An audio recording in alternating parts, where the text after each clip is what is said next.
bring in, as promised, Academy Award-winning documentary filmmaker Michael Moore. Michael, good evening. Good evening, Keith. Ladies and gentlemen, here is Rachel Maddow. Good evening, Rachel. Good evening, Keith. There's been a spike in the desire to own guns in Connecticut. Statewide, over 90,000 guns have been authorized for sale. You know how I feel about it. You want answers? I think I'm entitled. You want answers? I want the truth! You can't handle the truth!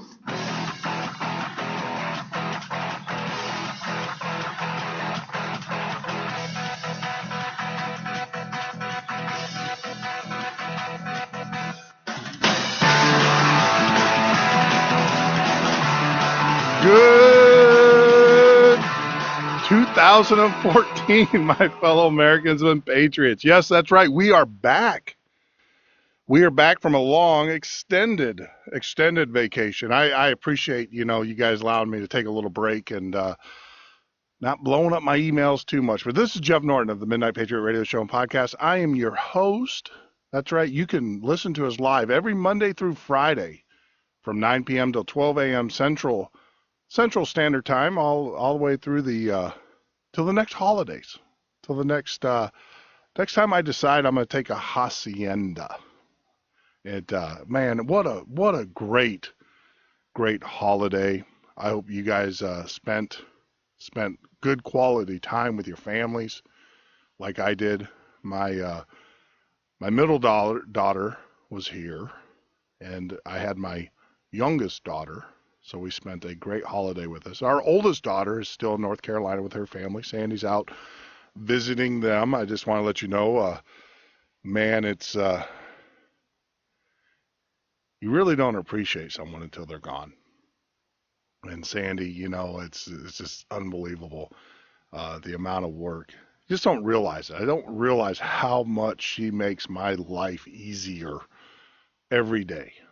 And so I'm having to take care of the dog, I should say, the other human in the house, 165-pound Great Pyrenees, and, doing all of the things that she does around here so that I don't have to. Well, I'm having to do them. Life goes on. We gotta still wash the dishes, do the laundry and all that, and I just, on top of everything else we have to do. So Sandy is very much missed. But she's spending good quality time with our granddaughter and having a blast of a time. I wish her the best, and also our oldest daughter and her significant other, and everything. So she is doing what she needs to be doing and spending that good quality time. And hopefully next year we'll be able to get all the girls together, all of them.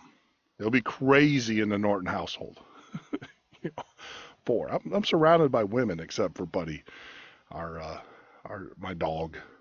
Actually, it's Sandy's dog. But what a holiday! Just incredible. Had to drive down to Tennessee and back in a day. On top of that, we had a snowstorm. For those that don't know, 50 degrees below zero. So much for global warming, right?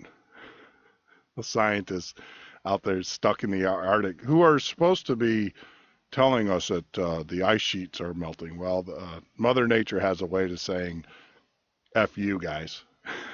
So we've been saying it all along on the show for quite a while. That it's all bunk. But, so now they're trapped out there. But, we got a full show for you. Obviously it's Monday. We're going to get back on our regular schedule. We're going to have Munitions Monday. Tim will be joining us here in a few minutes. We'll be talking about guns and different things like that. We also have an exciting announcement. So when we get back from the break, we'll announce that. Some big changes going on here, getting more mainstream. But don't worry about it. We're going to stick to our roots here at the Patriot FB and also the Midnight Patriot Radio Show. I'm your host, Jeff Norton. Join us on the web at www.themidnightpatriot.com and patriotfb.com.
You're listening to the Midnight Patriot radio show and podcast. I'm your host, Jeff Norton. You can join us on the web every Monday through Friday from 9 p.m. till 12 a.m. Central Standard Time.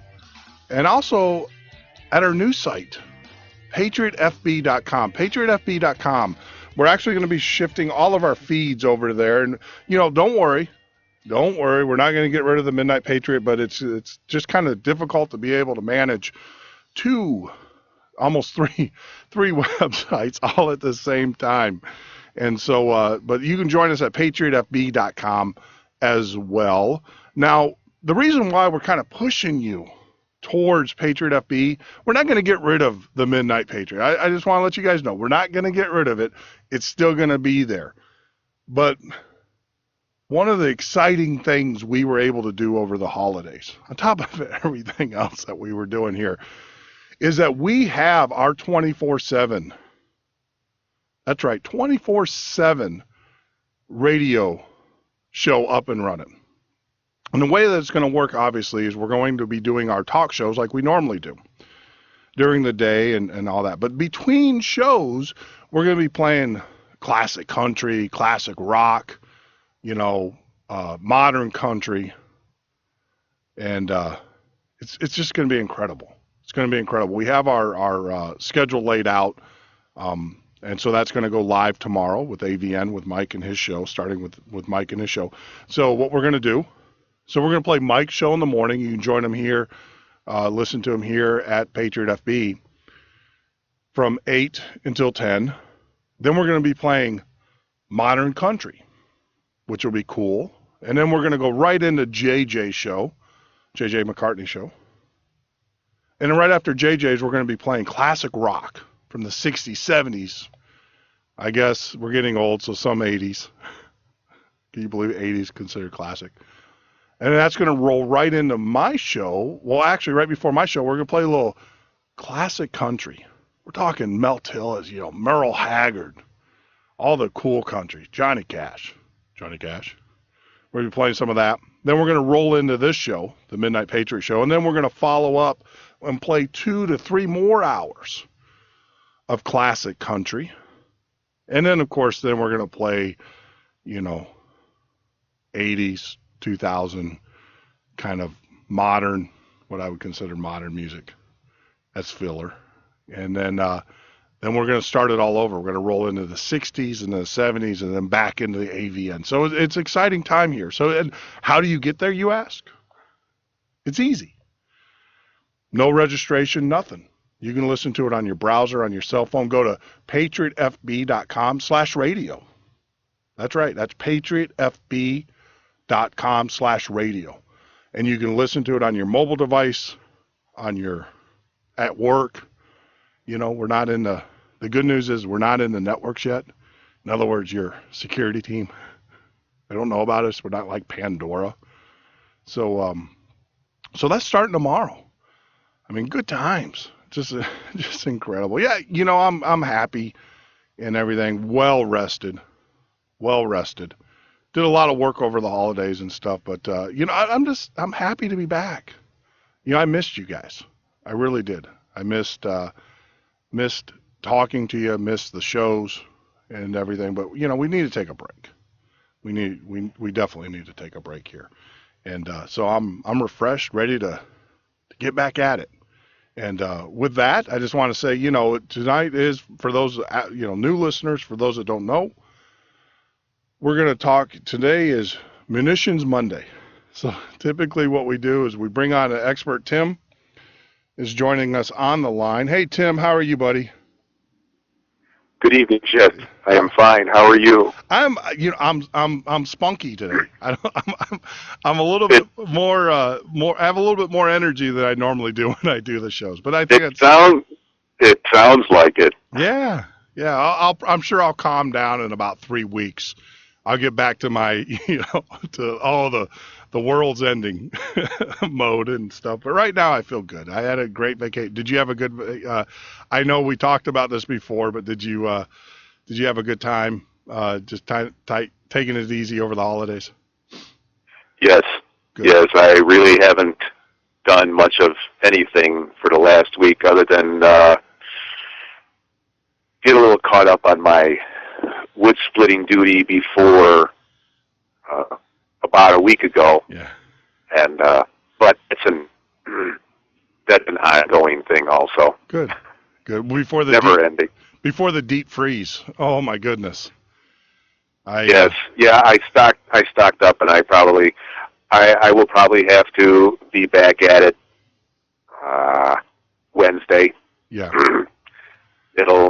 The supply in the house will have dwindled, and I'll have to restock again. Yeah.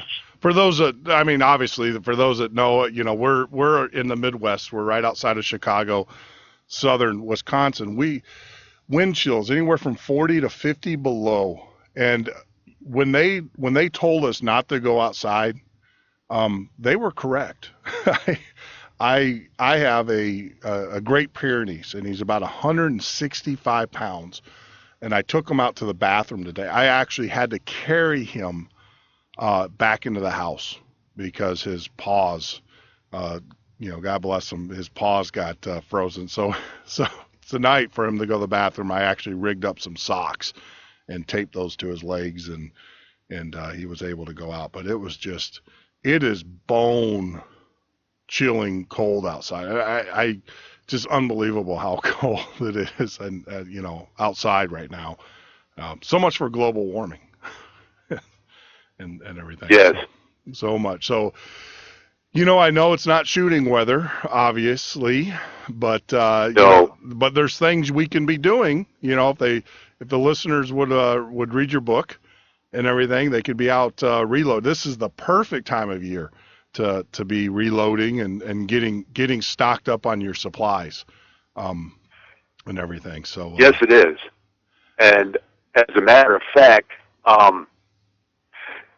concerning that, I've had several people ask me about what conditions I consider optimal for reloading. And I have a little digital thermometer / hygrometer in my reloading room here, which is where I'm sitting, which also doubles as my office. But anyway, and I do not load ammo when the humidity is above 40%. And even in the summertime when I load ammo, I have a dehumidifier set up here in the room, and I have it running so that it lowers the humidity when I do load ammo during the hot, humid weather, because I don't have AC, central AC anyway. But anyway, yes, and as a matter of fact, right now, my little hygrometer says it's 26% humidity in my room. So that's optimal conditions. yes. And you know, obviously, you know, we hear about, you know, you got to keep your powder dry, right, and everything like that. And well, yeah, that's an old saying going way back to black powder era. And the reason why was because when black powder used to be manufactured, I mean, it's a relatively simple process. There's only 3 ingredients, and typically what they would do is they would mix the ingredients, charcoal, sulfur, and potassium nitrate, into a slurry with water, and then they would allow it to dry. Now, you can use either water or alcohol, but typically what was used back then was water. And so black powder is fairly hygroscopic. And that's the reason why they would tell you to keep your powder dry, because obviously if it gets wet, it won't burn. But smokeless powder is a little bit different in that all smokeless powder is coated with graphite. And what the graphite does, and I go into this in my second book, but basically what the graphite does is it acts as a deterrent for moisture affecting it, and it also affects the burning rate. So you can have different powders. That's the reason why there are probably close to 200 different smokeless powders available on the commercial market today. And they're all basically made out of the same thing, and that being either they're single base or double base propellants. And a single base propellant is a propellant that is made out of, typically now what's used is cotton or wood fibers and nitric acid, and then a double base propellant also has the additional additive of nitroglycerin. And then depending on the size and the shape of the powder granules and the coating is what determines the burning rate. Gotcha. But so anyway, that's a little basic information about black powder and smokeless powder. But yeah, you want to keep your powder dry regardless of what it is. And as a matter of fact, you want to keep it in the original containers that you buy it in. I went to that also in my book. Yeah. And those containers are designed to be waterproof. Well, and that's the other thing too, is that, one of the questions that I hear a lot is how much powder can I have in my possession? Can I purchase and everything? And there's a lot of varying, but you as a consumer, as long as you have your gunpowder in the original in the original container, I think you can have as much as as your heart's desire. If you're commercial, now where you get in trouble is where you move it out of that container. Then of course you can get in a bunch of issues. If you're commercial, then there's a whole different rules, and then you got to have blast, whatever storage and all that. But as an individual, you can have as much as you want, as long as it's in its original container. And I don't know why you would want to move it out of the original. Now I've heard people, and I'm adamantly, I tell them, it's like, look, you want to really hurt yourself, but I hear people who will take their primers of anything that you keep in the original, keep your primers in the original container, because I've actually, heard, I've never witnessed it, but I've heard of stories where one of the injuries that could happen is they'll put it into a Tupperware container, the little prime, and then, they shake or whatever, and then of course they detonate. There's a reason why they're packaged the way that they're packaged, is to keep them from bumping up against each other. But I think that's one of the most common, it's uncommon, but it's one of the most common accidents that happen in a reloading station. Is that? Well, I'm glad you brought that up, because I keep my primers that I have in ammo cans, that I've had for quite some time. I purchased a long time ago. Now, like everything else, the price of ammo cans has become ridiculous. But anyway, I keep my primers in ammo cans, and you can store 5,000 primers in a 50 caliber ammo can. Oh yeah. But concerning primers, now, shotgun primers are a little bit different than primers for rifle and handgun, and that a shotgun primer is just the way you said. I mean, if they receive a blow, they can detonate. But rifle and pistol primers are different in that if you actually look at a primer, you'll notice that, excuse me, you'll notice that the anvil, and that's the little thing inside, that the anvil is just a little bit up from the edge of the lip of the primer cup. And there's a reason for that, because when you seat the primer, and I go into this in my books, is that you have to fully seat the primer in the primer pocket, because what that does is it pushes the anvil into the cup fully, and that, the way the manufacturers put it, is that initiates the primer. It makes it a viable component, because without doing that, it's not a viable component. See, I never, there you go. I never realized that. I always thought that the primers, so on rifle and handgun, the primers, I mean, you still need to respect them, obviously, but the primers don't actually engage or arm themselves until they're properly seated in that process. I got you. And I can see that now. I can actually see that process now happening. But I'm glad you. Yeah, you can take a shotgun primer, and when I was a lad, I actually did this. You can take a shotgun primer and hold it and hit it with a hammer, and it'll detonate. But you can't really do that with a rifle or pistol primer. Yeah. Now for for legal reasons, I'm going to say this: don't go out and try it. don't test this out.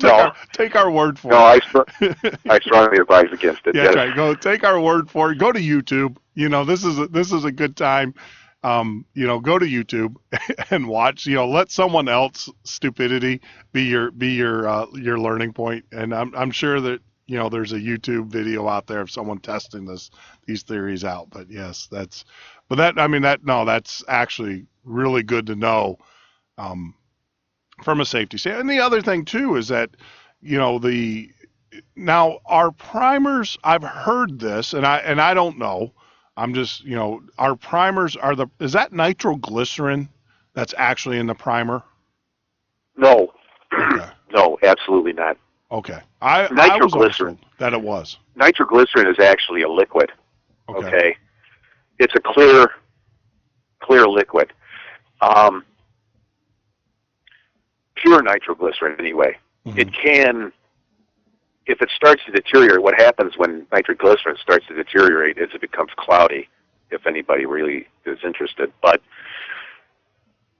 anyway, the modern primers are made up of 13 different chemical components, chemical compounds, aside from the little metal cup and the anvil, and then there's a little paper disc in there that's in between the anvil and the actual priming compound. But the base component is a lead fulminate. Okay. That's the base component, but there's other components in there that I'm not.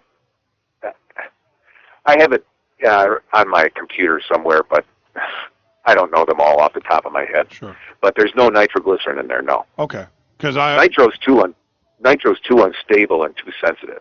Well, and that's what I was wondering is, obviously I always thought that it was nitro, and that's what actually detonated. And that's one of the things too, and I'm sure you can clear this up. I hear all these wise tales. I'm glad you're on the show because these are questions that I've always, things that people have told me over the day, and I've never had an expert on that I can actually talk to. When a cartridge detonates, it's actually just the primer that detonates. The gunpowder just burns and builds pressure, correct? That is correct. Okay. Yes.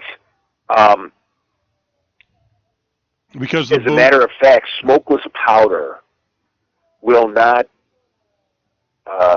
explode in an unconfined space. It just sits there and kind of fizzles and burns. Yeah. Unlike black powder, where black powder it'll burn a lot faster. Yeah. Smokeless. That's the reason why it's called. It's actually a propellant. It does burn, and like I said previously, the smokeless powder, all different smokeless powders, whether they going from the fastest being Norma R1 all the way to like Vitavori 20 and 29, I think, is their slowest that they sell on the American market. They have different burning rates. Mm-hmm. And consequently that is, depending on the burning rate, governs what cartridge it's used in. Gotcha. And it's the reason why, like, if you really get into it, there are certain rifle powders. Like, if you're reloading, I want everybody to know this right now because the M1 Garand is quite common out there. I mean, there were over 6 million of them made, and there's still a whole lot of them around. And there are certain powders that you should not use in reloading ammunition for the M1 Garand. And the reason why this is because of the pressure curve of these powders. They will bend the op rod because of the wrong pressure curve is the wrong sequence for the M1, what happens is that I'm trying to remember how the pressure is too much too late. That's what happens with a too slow of a powder. Sure. And consequently, it will bend the op rod.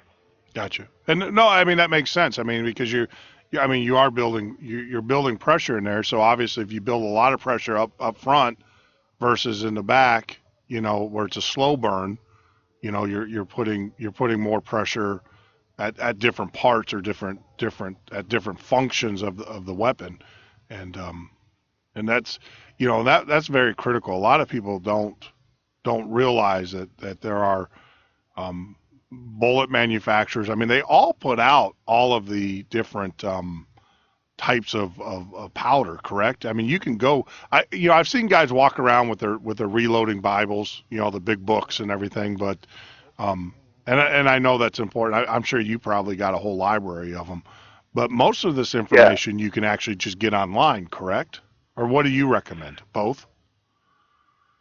I recommend both. I have, yes, you're right. I have a library of about 25 different loading manuals, going from most recently published, I think, as 2011 or something like that, going all the way back to the 60s.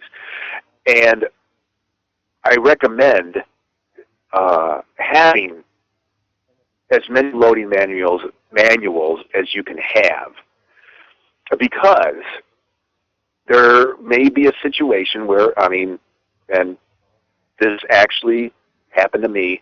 I was at a gun show a number of years ago, as a matter of fact, and an older gentleman was at the gun show. He had a table, and he was selling quite a bit of his stuff. And one of the things he had on the table was an unopened can of Winchester Western 630. Now, Winchester Western 630 powder has not been made since the early 80s. Winchester discontinued it. Why? Who knows? But it just so happens that it's a very good powder for the 45 long Colt. You can get more velocity with 630 and not have excess pressure, even in a Colt single action, than you can with virtually any other powder. So I knew what it was immediately when I saw it. He had it for a very reasonable price, so I bought it. Now, the caveat is that because Winchester has not manufactured that powder in 30 years, all the loading manuals that have been published since like 1990 have not had any data in them for 630 powder. So you have to have an old loading manual. And this goes on quite regularly. I mean, smokeless powder will last in its original container for 50, 60 years or better. It has an almost indefinite shelf life. Yeah. As long as it's been properly stored in its original container. And what's optimal is that the container never be opened prior to use. So that's the reason why I have loading manuals that are 30 and 40 years old. Gotcha.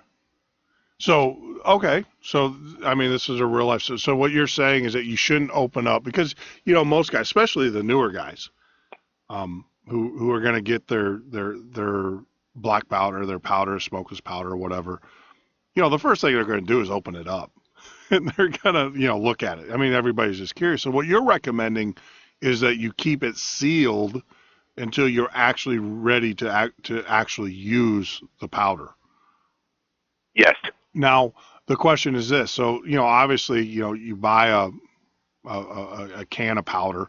You're not going to use it all. I mean, hopefully you can use it all in one sitting, but say you don't. Now, do you recommend throwing a decescent bag in there or some kind of silicone bag or will that take, I mean, does the gunpowder require a certain amount of humidity it starts cracking No. because you said so it doesn't matter. So the dryer. Well, that's the reason. Okay.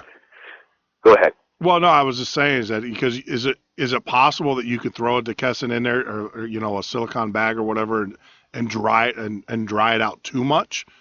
No, that's impossible. It can't be too dry. But that's the reason why I keep the humidity low in my room and I don't do any loading above 40% because the ambient humidity is low enough to where the powder isn't going to be affected by it. Sure.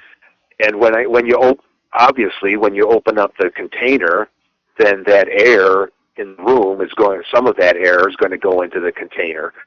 So if it's low humidity, then there's not going to be much humidity going into the container. Sure.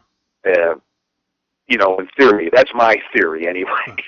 Well, and after over 30 years, it's worked pretty well. It's worked for you. But you're right. You rarely do I use a whole pound of. Actually, I buy a lot of my powder in 8-pound kegs, but so rarely are you going to use a whole 8 pounds of powder at one sitting. Even if you buy 1 pound of bullseye, if you're loading 38 special, a typical target load for 38 special is 3.5 grains of bullseye.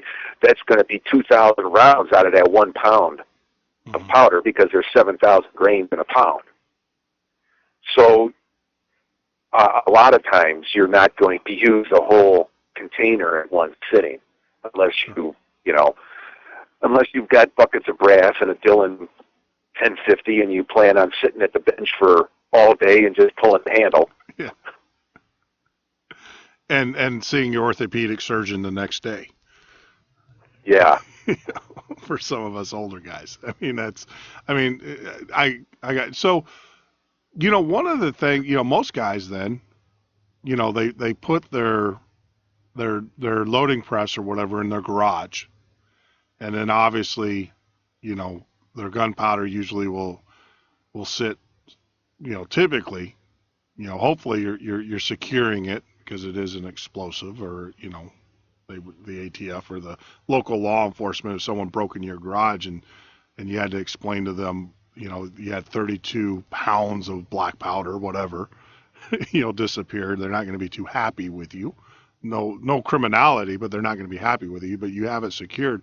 But it is good to know that, a lot of those guys will secure those in their garage in a container. So you probably don't recommend that, obviously, because you can't control the humidity, especially if you open up the container.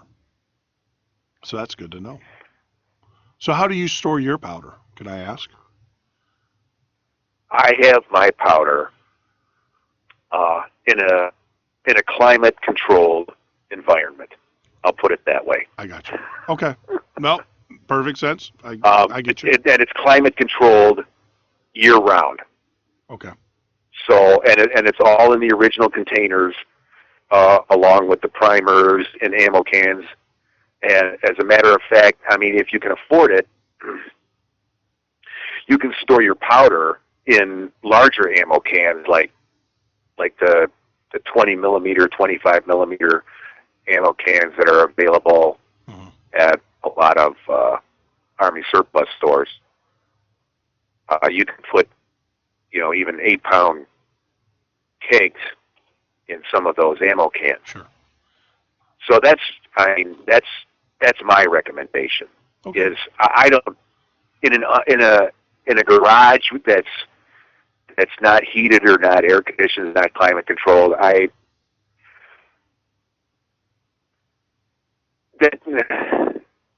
My opinion is that doesn't work too well. I got you. Well, and I'm adamantly against that type of storage, but I know guys that do it.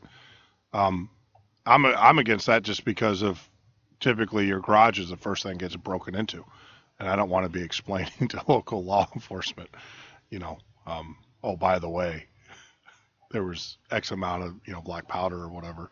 Those things typically get traced back to you, and if they're used.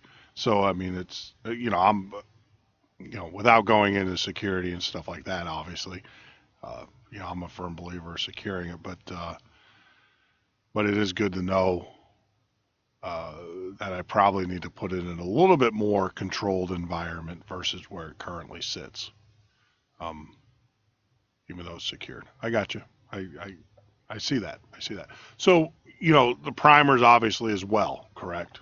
I know we talked about powder, Yes. but primers are, do you find most malfunctions in ammunition being primer related or actual powder? I know typically, you have the three types of malfunctions. You have a squib load, or, you have a delay, which is the one that usually gets people hurt at the range the most.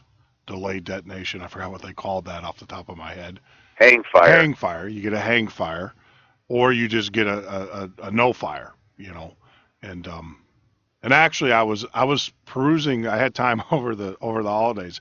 There is actually a video of a guy with a shotgun who gets a hang fire. And for those that don't know, a hang fire is, Tim, can you explain to them? A hang fire is when the weapon doesn't discharge when the trigger is released immediately. It goes off anywhere from 1 to who knows how many seconds later. Mm-hmm. And typically that is the result of one of two things. Either the primer wasn't fully seated and it did go off, but it didn't. It's kind of like it just left a glowing ember in the inside in the case, and then that finally sparked the powder, and the powder burned. Mm-hmm.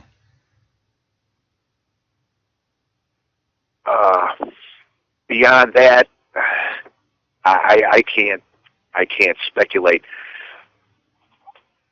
As far as reloaded ammunition goes, sure, the most common malfunction is usually powder related, in that either you'll have a double charge or you'll have the wrong kind of powder sure, loaded in the cartridge.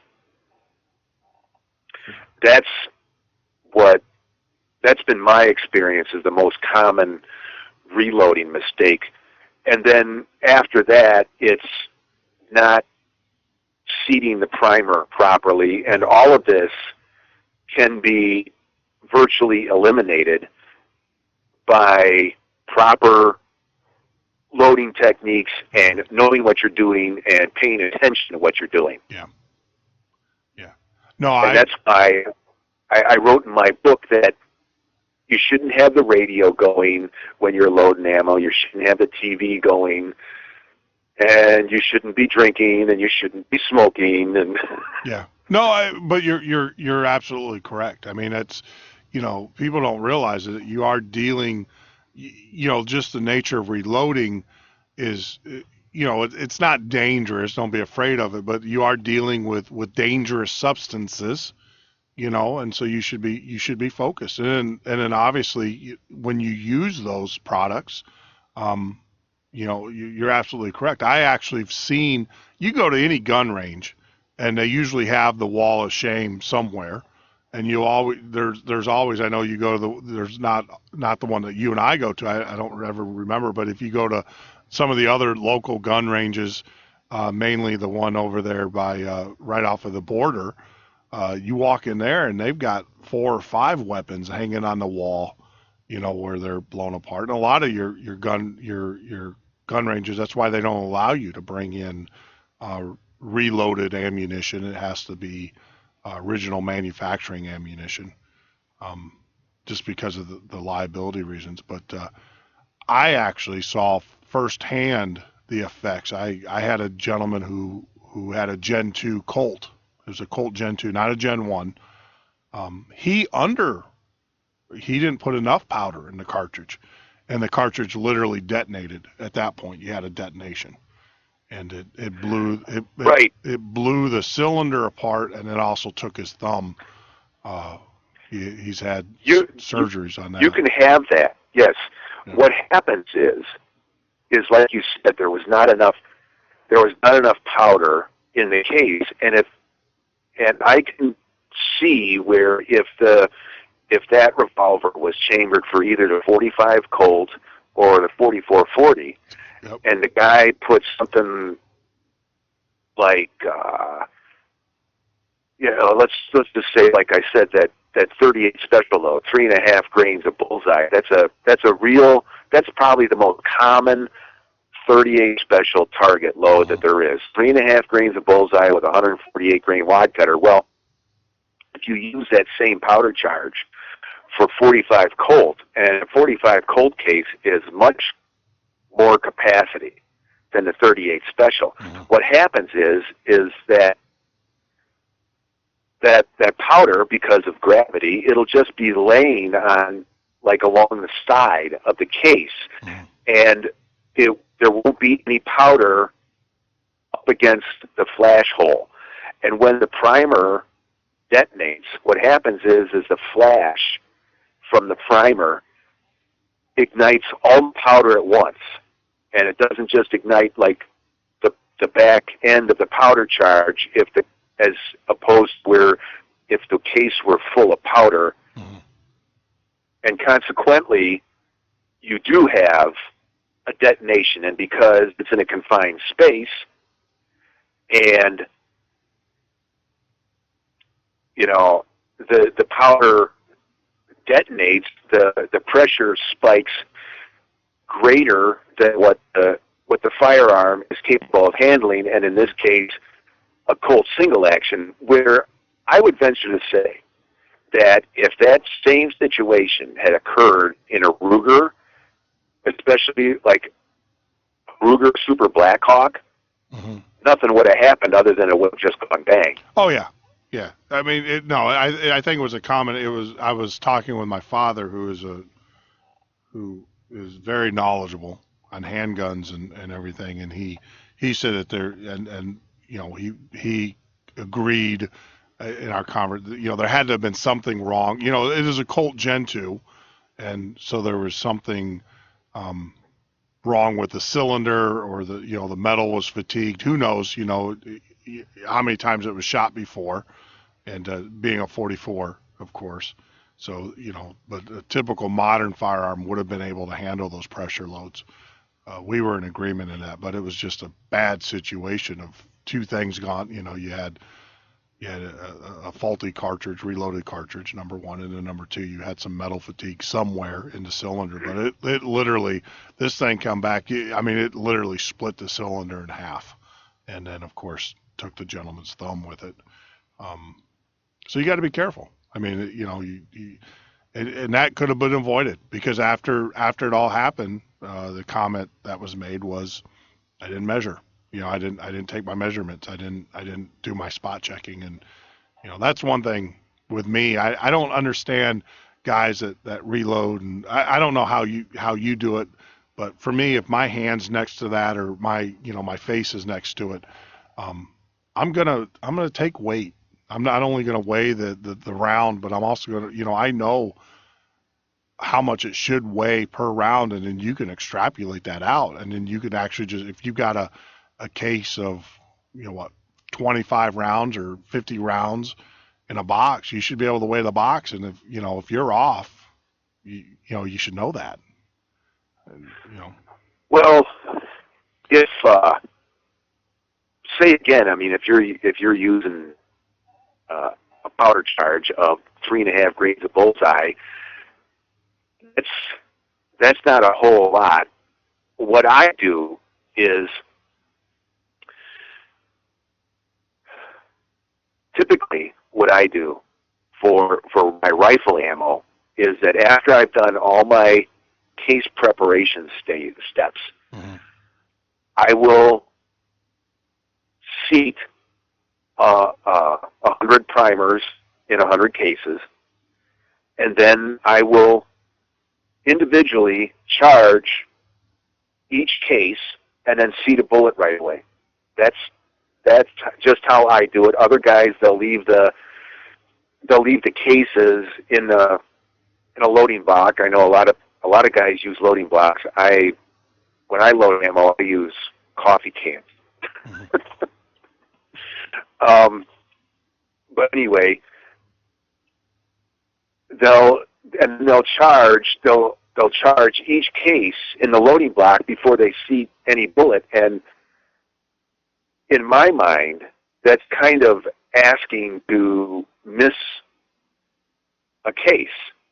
So that's the reason why I do it the way I do it, because then it's, you build up a rhythm, and I just take a primed case, charge it with powder, and then seat the bullet and crimp the bullet, and then put it in my coffee can, and then I'll just go along, and that's how I do it. Gotcha. And the same thing with pistol ammo. If I'm loading 9mm pistol ammo, I'll do all the case preparation. Then I'll prime 100 cases, and then I'll go along, and because I don't have a progressive press, all I have is a turret press, and consequently, I'll prime it, I'll charge a case with powder, then I'll seat the bullet, and then I'll index the turret press one station, and then crimp the bullet, because it's a separate step when you're loading 9mm to crimp the case after you seat the bullet. And then I'll go along and do that. And it might take me longer. I don't care. No, yeah, I mean, that's I guess a lot of guys, I don't know. Because I hear, and I guess that's where you and I are probably have the same logic or same belief system. I'm not doing this for speed. I'm not doing it for production. I'm doing it to save money, and and it's all out the window when you have to pay for your hospital bill, or you have to replace your favorite firearm because you didn't pay attention. So I hear guys all the time that, oh yeah, I could, and I think Dylan is notorious for this, and I shame them for this, is that they say, oh yeah, you can do 1,000 rounds an hour. No, you shouldn't. I'm glad you brought that up, because I wrote about that in my second book. In my second book, I have a specific chapter about progressives, and not to cover the whole chapter or steal my book's thunder or anything, but those production claims are exaggerated. Yeah. And I'll tell you the reason why. Now, I do have a progressive press. It's my shot shell loader. I have a Ponzas Warren 800 shot shell loader. And that is a totally progressive press. All you have to do is sit there as long as you keep the powder shot reservoirs full and you've got primers in the primer tray.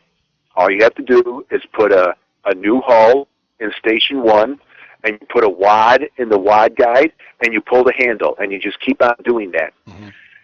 And it's been my experience with that press, with starting out with fully filled shot and powder reservoirs and primers all ready to go, and a whole box full of hulls and wads right at hand. I could load about 300 shells an hour on that press. And I'll tell you another thing. Like you said before, you sit at a bench and you pull the handle on a reloading machine, whether it be a shot shell loader or a Dillon or a Star, it doesn't matter. You sit there for a couple hours, you need a break. Yeah. Yeah. Even for an hour. Yeah. You need a break. So these production claims are exaggerated. Yeah. I think they're outright dangerous. Like I said, because you get guys that are out there that are, you get some guys out there that are doing 500 rounds an hour, and they're like, oh, and they start speeding it up, and that's where you make mistakes. Part of this process is you gotta enjoy it. I mean, That's right. a lot of people don't get that, is that they get into the shooting sports. It's a sport, and every step along the way is a process, and it's a process that you should, if you're truly, if you truly treat it like a sport, it will take you 20, 30 years, 40 years to master it. And it should. It's not something that you should rush. Now, I tell guys, if you're impatient and stuff, go buy your ammo. Just go buy it, and it's already made for you, and go shoot. And typically those are the guys, too, that will go through 100 rounds of ammo in about 5 minutes at the range, in their ARs or whatever they're shooting. Not guys like us who take a shot and kind of diagnose what we did wrong or what we did right, and then squeeze off another one and then go through that whole process. I mean, I go shoot. When I go shoot, I might only shoot maybe at the most 50 rounds. That's it. And I'm out there for a good 2 hours, 3 hours. I mean, at the range. And then, that's why I don't like shooting with other people. Because they'll usually go through their 200 rounds or 300 rounds and they're ready to go home. And I'm still, taking, I don't know. It's just, it drives me nuts when I hear these people. And that's I have a good friend right now who's actually listening to the show. He's going to be, he just bought his Dillon 650 and he's been waiting to have another show with you on and stuff so he can get all the information. And that's the advice is I would give them is, look, it's the journey. Take your time. Don't rush through it. Don't try to kick out 1,000 rounds in an hour. See, that's another mistake that, as far as I'm concerned, that people make, and that is that, and understandably so, a lot of people it's in their personality to just, dive right in with both feet and everything. And you really do not want to do that when it comes to reloading. And that's the reason why I wrote in my first book that you should start out with a single stage press and learn the process. As a matter of fact, there's another member of our club who I've become acquainted with who bought my first book because he inherited a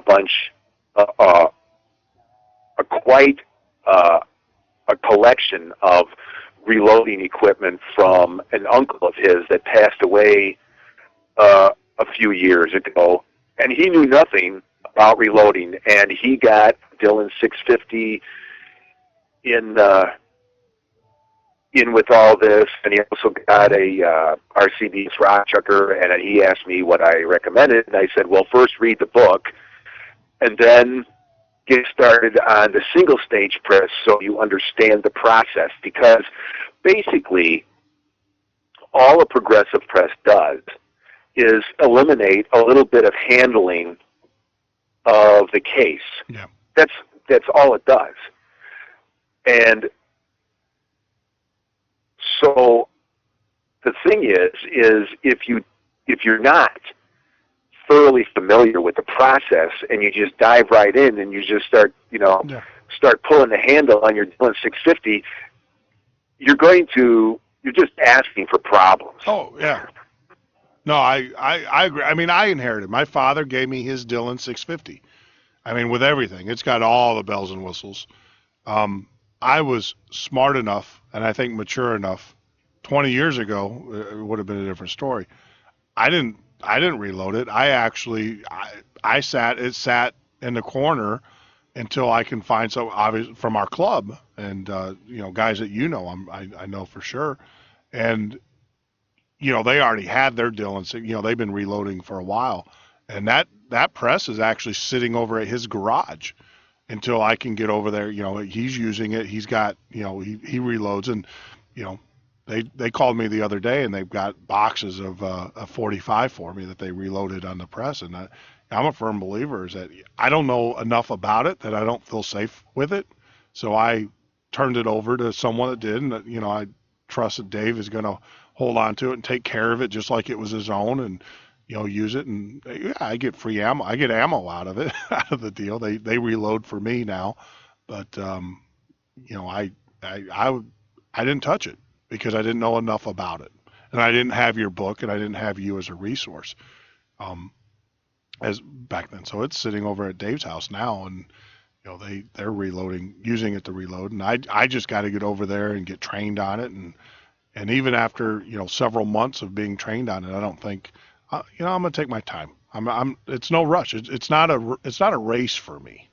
It's more of a journey, and the acquisition of knowledge and understanding, and that's why I asked the questions I asked, because I just want to learn. Like I said. Yeah, it shouldn't be a race. Yeah. And like I wrote on the back cover of my first book, to me, shooting and reloading are my passion. Mm-hmm.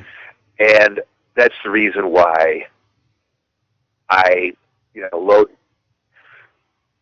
go to extra steps when I load my own ammo. And it might because part of my heritage is Germanic, the Germans being always very meticulous about everything they do.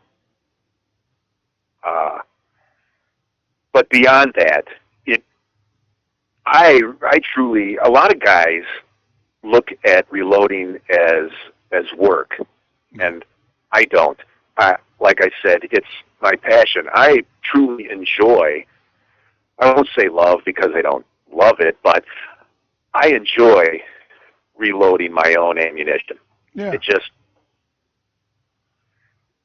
It gives me a warm feeling. Yeah, no, I mean, I get it. It's like the fly fishermen who ties their own flies, and a lot of people just don't understand it. And I don't want to take away from people, but like I said, and who they are. They go out to the range and they got their whatever, and they send a lot of lead down range, and then they don't treat it like a sport where you and I, it's more of a sport. It's a process, and it's going through that process that is meaningful to us. I mean, I've put enough lead down range in my life that I can go without doing it. Like I said, to go out and just shoot something to shoot, it's not fun for me. I got to go out and shoot with a purpose and to better my skills, and that's why I'm really intrigued.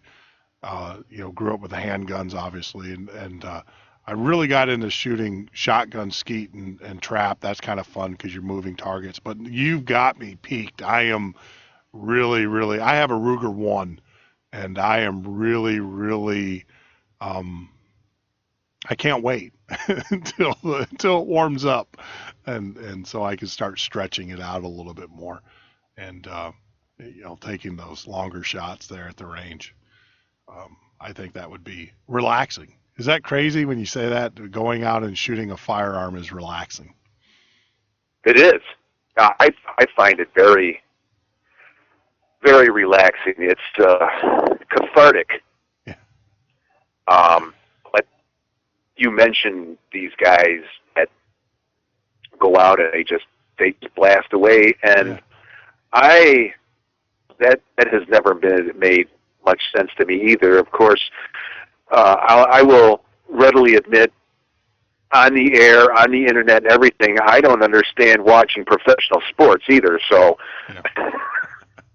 because I don't, period, participate in any of those activities. So, like you said, to each his own. Yeah. And that's one of the things that supposedly makes our country what it is. Yeah. Or was. Oh, that's a whole nother topic. But no, like I said, I don't want to, if you want to go out and have your fully automatic and you want to blow through $100 in 30 seconds or less, hey, more power to you. If you can do it, I've done it. And if you could do it, it's just, like I said, it's just, I don't know if it's because I'm getting older. Like I said, my shooting cadence will drive most people crazy because I'm But I think I could probably be in the F-class shooters, a little bit. I think I probably moved into that group because the cadence is like I said, I'll take a shot and I'll diagnose it, look down, check out, do all the calculations, figure this out, do that, look at, what I did, look at my scope, redope everything, and then, take another shot 5-10 minutes later. And that drives people nuts.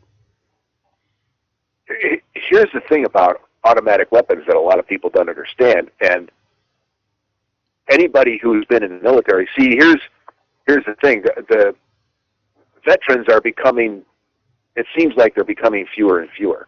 Mm-hmm. But anyway, when I was in the Marine Corps, and we had our training with automatic weapons and heavy weapons, we were instructed to aim those also. Whether it was, when I was, we still had M60s, and then we had M2s, the 50 cals, but we were instructed that you're supposed to aim those also. Yeah. Yep. A crew served weapon like an M60 or an M2 its main function is suppressive fire. And consequently, you're supposed to aim that suppressive fire. Also, throwing a wall of lead. Well, you're supposed to throw it down range with precision. Yes. So, I got you. Yeah. Before time gets away from us and stuff, I know we're talking about, let's talk about cases. That has actually been, I've heard a lot of different things, should you shoot it 7 times, 2 times, 3 times? How should you take care of your cases? Oh, cases. I'm sorry, I didn't get that. I use them until either, as far as rifle cases go, I use them until either there's signs of case separation, which usually occurs in the neck, or the primer pocket gets loose. Okay. Other than that, they're good. I wrote about this in my first book also. When I was much younger and I first got into reloading, I had a batch of 38 special nickel-plated cases, 500 that I had, and I probably loaded those cases easily 20 times before I started getting a significant number of case splits. And what happens is the brass becomes fatigued, it becomes work hardened, what's referred to as work hardened. The constant firing, because whether it be a handgun cartridge or a rifle cartridge, brass stretches when it's fired. And that's the reason why you have to size it. And so this constant firing, stretching, and resizing, shrinking it back down to its minimum dimensions, work hardens the brass, and that's what causes it to eventually fatigue and crack. Gotcha. So, but I do clean my brass every time I reload it. And I make sure that the primer pockets are clean, because that ensures you properly seating the primer in the primer pocket. And I go into all of this in greater detail in my first book, Reloading the Basics. Gotcha. So we're actually past the hour and stuff. So Tim, do you want to, and I know that Steve called me. He's like, when's Tim going to be on again? I'm like, well, he's going to be on tonight. You listen to the show and stuff. Your books, how do they get them? Well, they are available on Amazon. All you have to do is do an Amazon search, my name by author, or or they're available from me. Well, they're all available from me. Even if you order through Amazon, I ship them out. Mm-hmm. Or you can order them directly through my website. I accept money orders and personal checks, and just go to my website, 1776men.com, and go to the home page, and you'll see a photograph of both of my books and a short description. And then if you go to the contact page, my mailing address is on the contact page, and the instructions, and that's about it. Yeah. My first book is 72 pages long. It covers everything you need to know to get started in reloading. And there's even a chapter in the first book on how to build your own reloading bench, because I don't know if I ever mentioned this before, I'm a retired union carpenter. I've been a carpenter for 35 years. And I've built everything from furniture to power plants. And so I included that in my first book. And as a matter of fact, reloading bench that I have detailed plans and instructions on how to build in my first book is not that big. You don't have to have this huge bench to set up a reloading operation on. My bench that I have is only 28 inches wide and 18 inches deep, and that's all you need. Yeah. And there's actually a photograph of my bench in my first book, and like I said, there's detailed instructions and plans on how to build it in my book. Okay. And the title of your book is, because I don't have it here in front of me, is? Reloading. The title of my first book is Reloading the Basics, and the title of my second book is Reloading Beyond the Basics. And my second book is twice what my first book is. It has 14 chapters, 100 pages. There's chapters on advanced case preparation, advanced loading techniques, the history of reloading, how rifle barrels are made, how to molly coat bullets. Almost everything that you can think of beyond the basics is in my second book. I go into, as a matter of fact, there's information in my second book that you will not find anywhere else, and that is how to convert Berdan Prime Pass to Boxer Prime. Mm-hmm. It is a technique that I developed and perfected myself, because I'm also, aside from being a retired union carpenter, I'm also a trained machinist. I've worked, like I've told you before, I've worked for a custom barrel maker. Yep. Here many years ago, I've also worked for 2 other machine shops and had formal machine shop training in Votech. Yep. I've got about 2 years experience, which isn't a whole lot. There's a lot of machinists out there that have as much experience in machine shop as I have in carpentry, but sure. I know my way around a machine shop, so I developed this technique, how to convert Berdan Prime brass to Boxer Prime. So after you shoot it the first time and you do the conversion, you can load it just like you would any other typical American-made Boxer Primed case. Okay. And that's important. It's okay, Tim. I mean, you can tell people if you want, who you worked for. I think it goes to the credibility and the fact too that I worked for Patriot Barrels, which is no longer in business. Yeah. Gentleman named Ernie Stallman. Which is he's still highly respected in the industry, and I know that that Krieger. You said Krieger wrote the foreword of your book, right? No. As a matter of fact, Jack Krieger, who I also know, and I've known for quite a while, he bought both of my books, and he wrote a review, which I have posted online, of my books. Sure.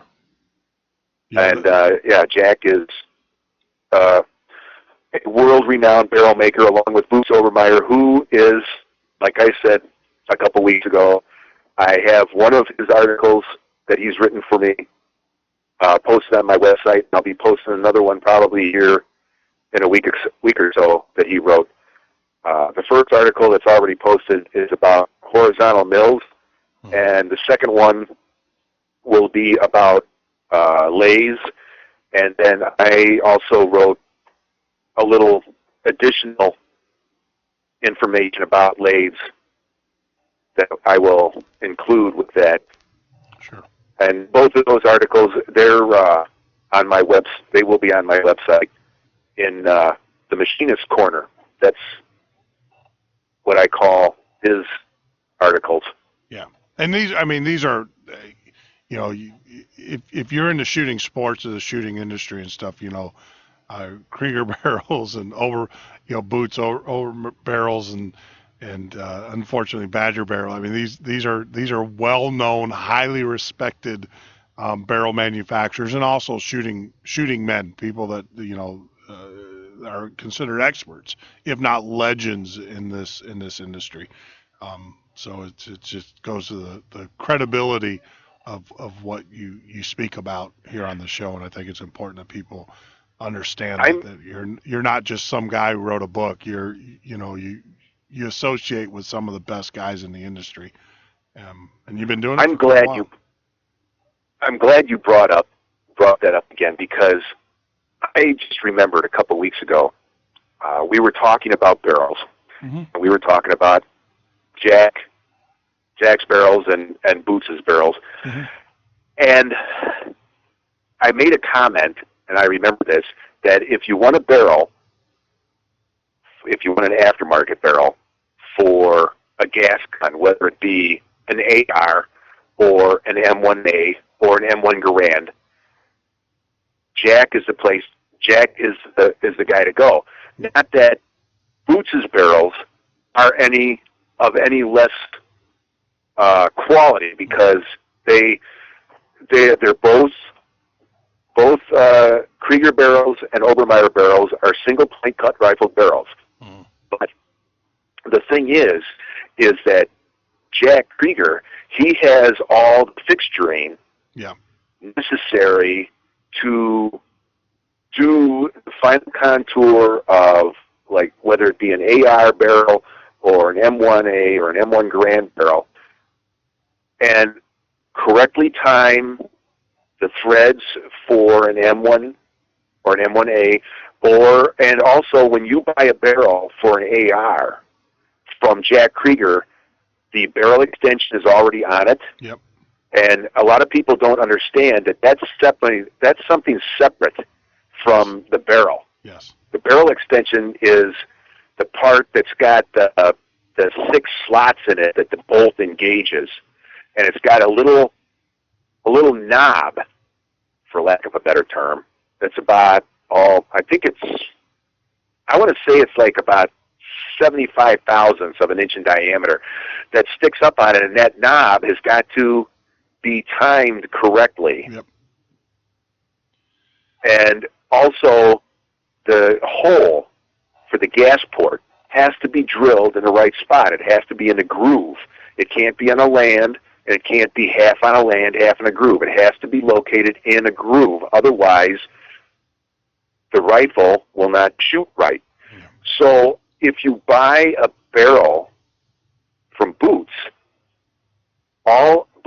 Boots makes top quality, A1, you can't buy any better barrels, but none of this stuff like where the gas port is drilled, and the barrel being threaded correctly and timed correctly for an M1A is not done. You have to take it to another gunsmith who has to know what they're doing. Yes, and they have to have the jigs. You can know what you're doing. You have to have, that's one of the cases where you just have to have the equipment, though, to be able to get that, to be able to get it inside the groove. I mean, that's critical. I mean, I have a couple of rifles with Obermeyer barrels on them. I have several rifles with Krieger barrels on them, and as a matter of fact, one of my favorite rifles is a Winchester Model 70, 1965 vintage Model 70. Nice. and it has an Obermeyer barrel on it. Then it's in 30-06, and that rifle will shoot a half minute of angle all day long. Yeah, I mean, up to 600 yards. Yeah, which is incredible. No, I've already with 200 grain bullets. That's amazing. You know, and that's the thing is, after we talked last week or 2 weeks ago when we talked last, I've already, you know, I'm going with a Krieger on my AR. I'm gonna get one of the barrels from him. Now, like I said, I have this Ruger 1, and everything. I'm gonna shoot it and I'm gonna have a good time with it.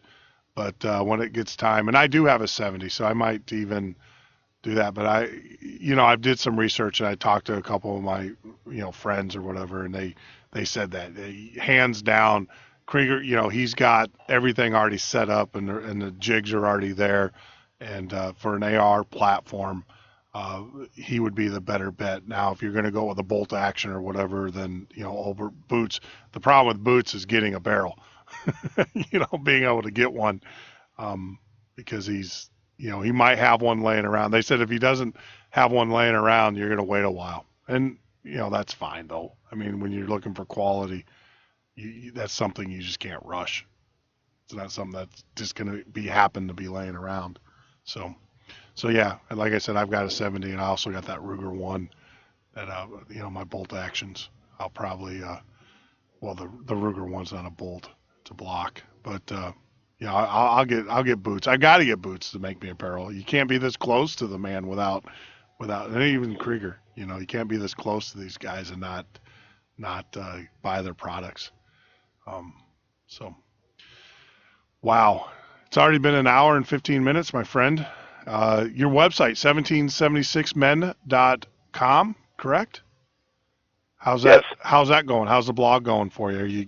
Did you get any writers has anybody that listens to the show here, have they reached out to you yet and asked, submitted any articles? Well, I'm not exactly sure. Well, as far as writers, all I have right now are, I have one anonymous writer. Mm-hmm.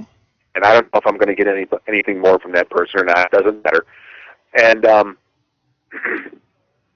there's myself and Boots and my Uncle Charlie. Okay. But I do have, I have been, matter of fact, I've been writing quite a bit the last couple of weeks, and I have about 6 or 7 articles that I'm going to post, and I don't want to post them all at once. I'm going to, because it's a magazine. I intended it as an online magazine, and consequently, I'm going to be posting maybe 1 article a week. That's my plan. So people can come back, and then I think I've mentioned before, there's a number of other products that I'm not going to go into right now that I'm going to, once the weather warms up a little bit, because I do not have heat in my garage, that's where I have all my machinery set up. I'm going to be working on some products of my own that I want to try and market on my website also. Gotcha. For products for shooting and for a few other things. Okay. Well, we look forward to it, but I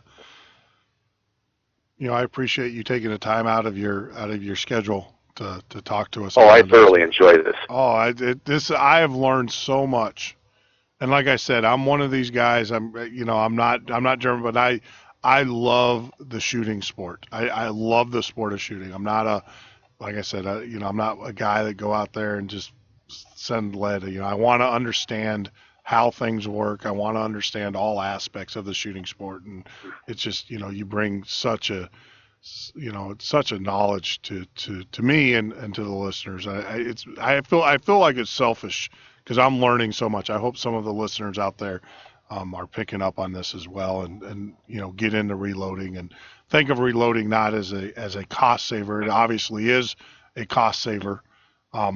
in the long run, but also as part of the sport. So Tim, thank you, my friend. Until we talk again, we're next Monday. We are now going to be on the air until the next major holiday, which is going to be a long ways away. So I look forward to picking up the conversation next week, next Monday, with you and whatever you want to talk about, my friend. It's wide open. It's wide. Okay, well, that's great. And like I said a couple of weeks ago, the offer still stands. Give me a call. We'll get together. I will. I had the kids in and everything, and we're definitely going to get together. I mean, it's just, it's finally calmed down, and then I was hoping, because there's. Go ahead. And I'm not afraid to say this on the air. There's a few other things I would like to talk to you Sure. about off the air. Absolutely. If you're interested. Oh, absolutely. No, we'll definitely talk. And and I think that, obviously we'll definitely get together. And it's just, it's crazy. I told someone earlier today, I need to take a vacation from my vacation. So, well, and I'll talk about this when I get back from the break. But, Tim, once again, thank you very much for spending time. Everybody, all of our listeners, go out to his website at 1776men.com. That's 1776men.com. I know I've been promising or threatening, and I will, Tim, definitely get your books posted in our marketplace. And I apologize profusely for it just dawned on me. I'm looking at my notes from 2 weeks ago where I wrote that down. But I will get those actually posted up there at our marketplace as well at patriotfb.com. Thanks, Tim, for joining us tonight. Thank you, Jeff. Have a good evening. Yep, you too. Good night, my friend. Wow. It was funny. I was talking to Rodney, another good friend. He comes on the show every once in a while. I was talking about the art of broadcasting and everything. And I haven't done this in 2 weeks. So it's kind of like, and the fact that it's cold, the studio's cold. It's negative 50 degrees here in the great state of Wisconsin. And, my hands aren't working too well and stuff, but it's all coming back to me. But, it's all about the conversation. And like I said, go out to 1776men.com. Take a look at, great blog, actually, great articles. And if you're into shooting sports, in the machinist corner and all that, and you're into the technical aspects and stuff, go out there, take a look at it. I mean, obviously he talks about patriotic things, not just shooting and everything, but boots. I will tell you, if you don't know that name in the shooting industry, then you need to hang around a little bit longer. He is a legend. The man's obviously still around.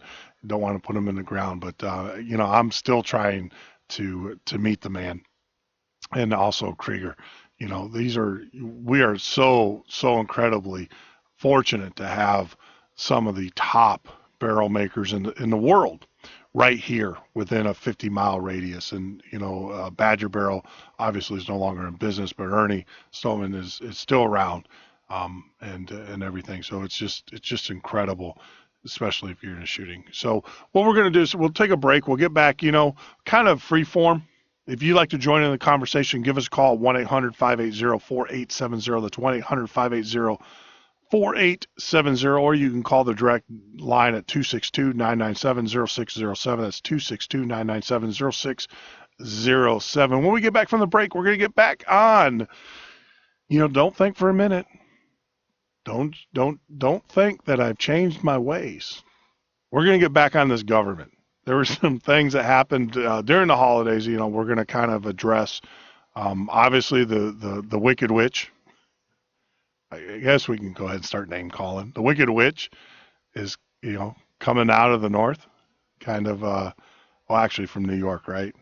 She's from Chicago. It's amazing that Hillary, was a big Chicago Cubs fan, big Chicago fan. And all of a sudden, when she had to run for Senate, she knew she didn't have a chance here in Chicago. So then she moved to New York and everything. So she's coming out of New York. And, so, the Wicked Witch, let's just go ahead and give her a title now.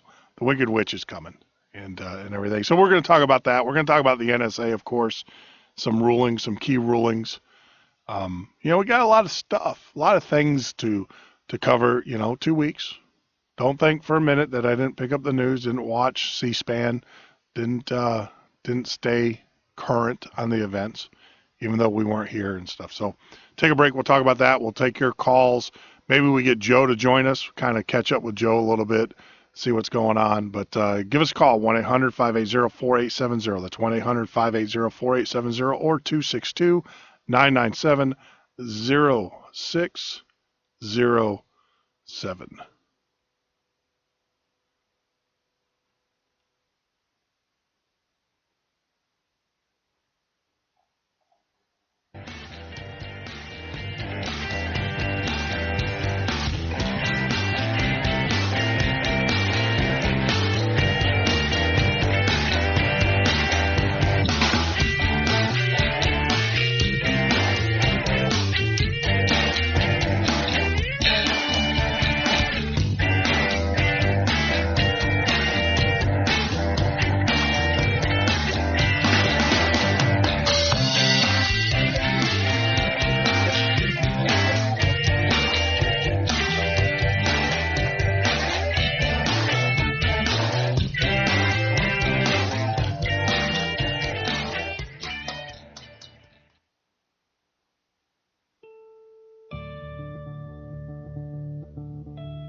land of the brave. In the home of the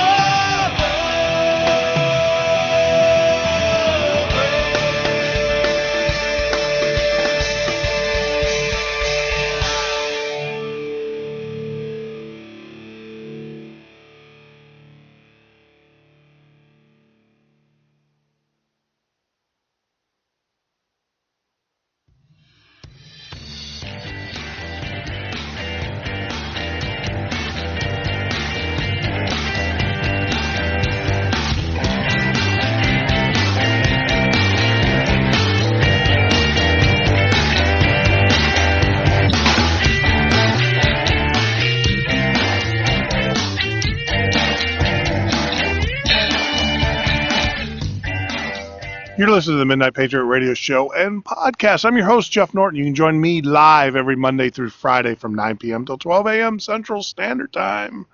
Or on the web at www.themidnightpatriot.com. That is www.themidnightpatriot.com. And our new sister site, Patriot FB. PatriotFB.com. Now, there's a really cool feature over there. I just want to let you guys know. We do have the 24/7 radio show up and running.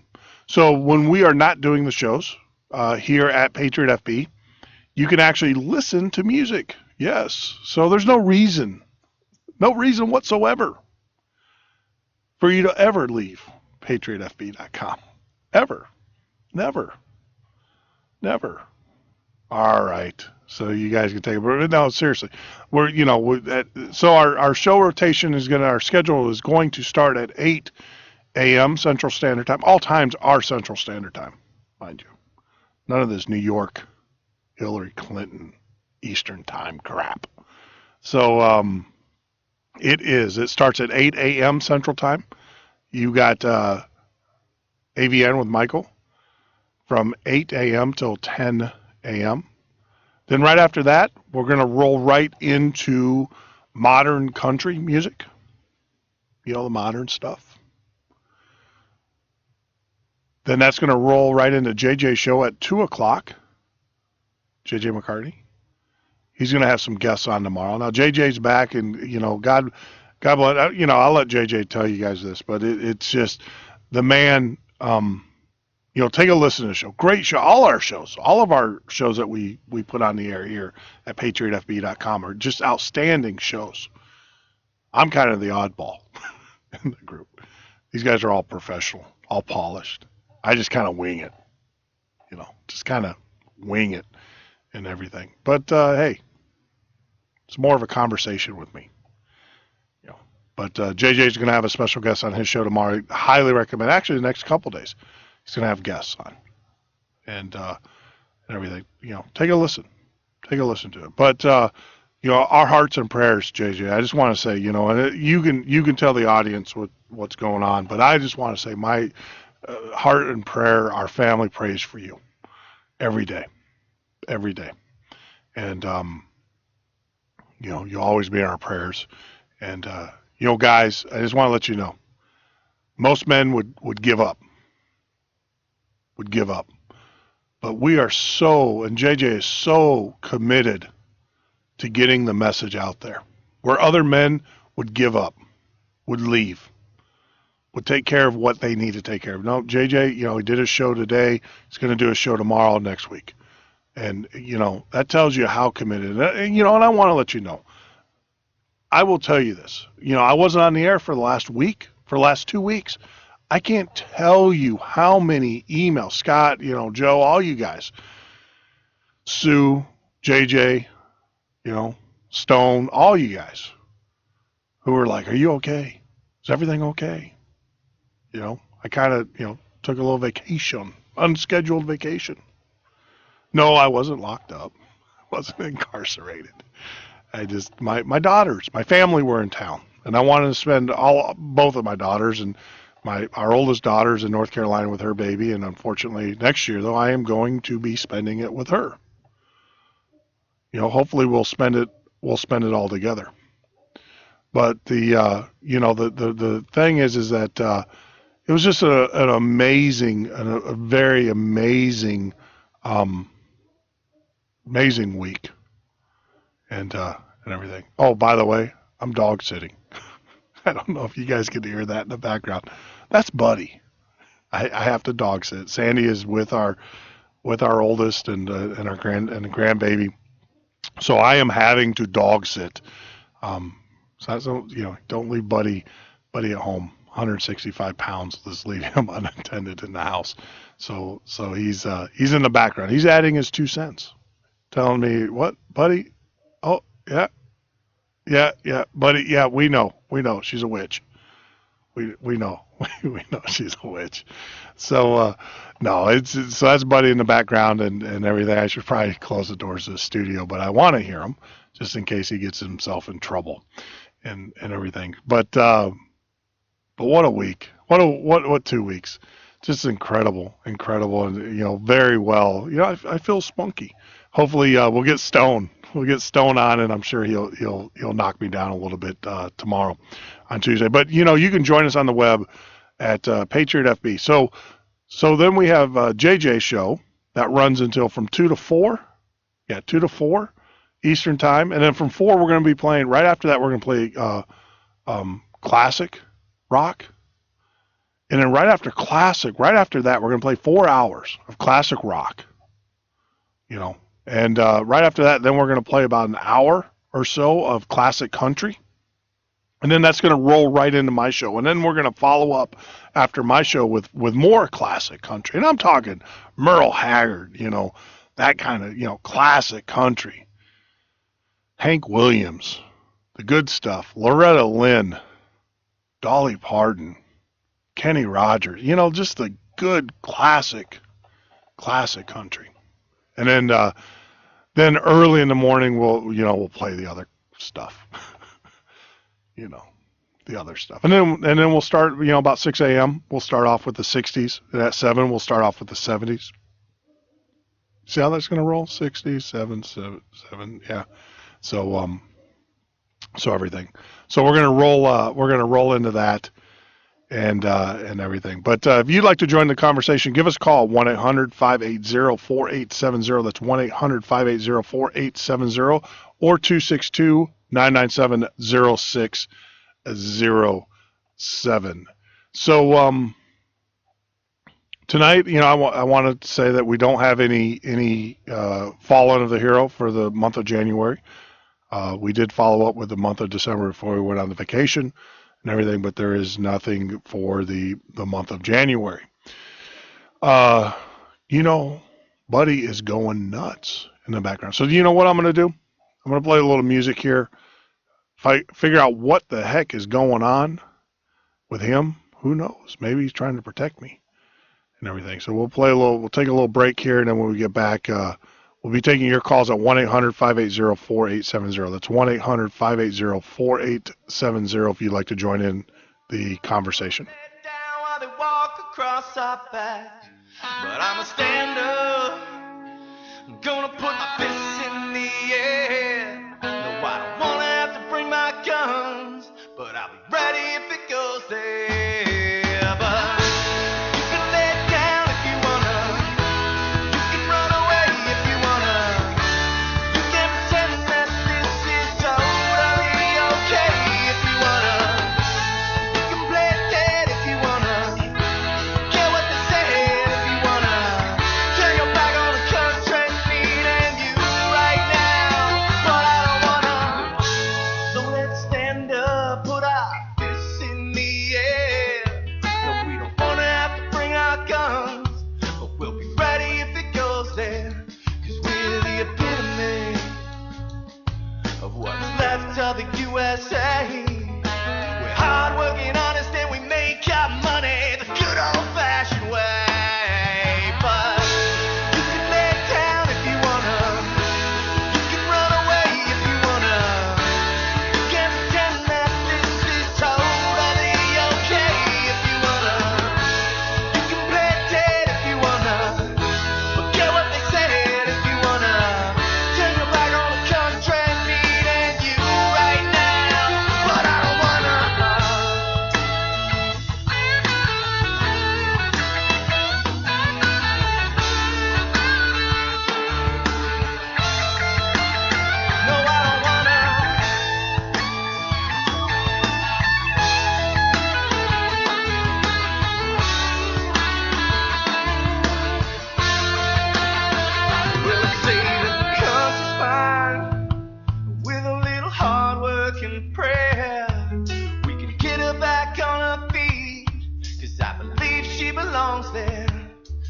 let's stand her up and brush off the dirt and dust. A Lady Liberty needs our help from every single one of us. But you can lay it down if you wanna.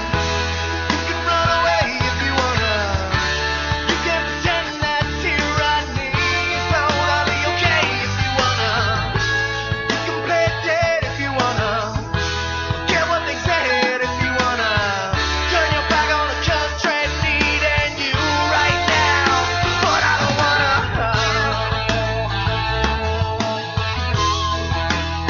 No, I don't wanna.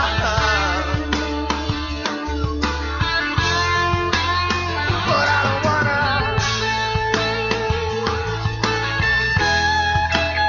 No, I don't wanna.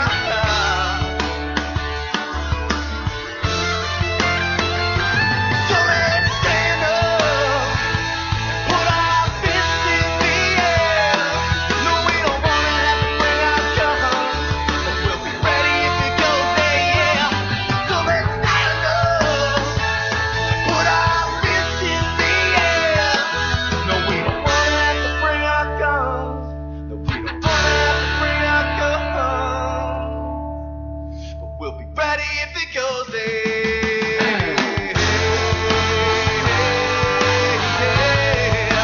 Ready if it goes there. Ready if it goes there. Be ready if it goes.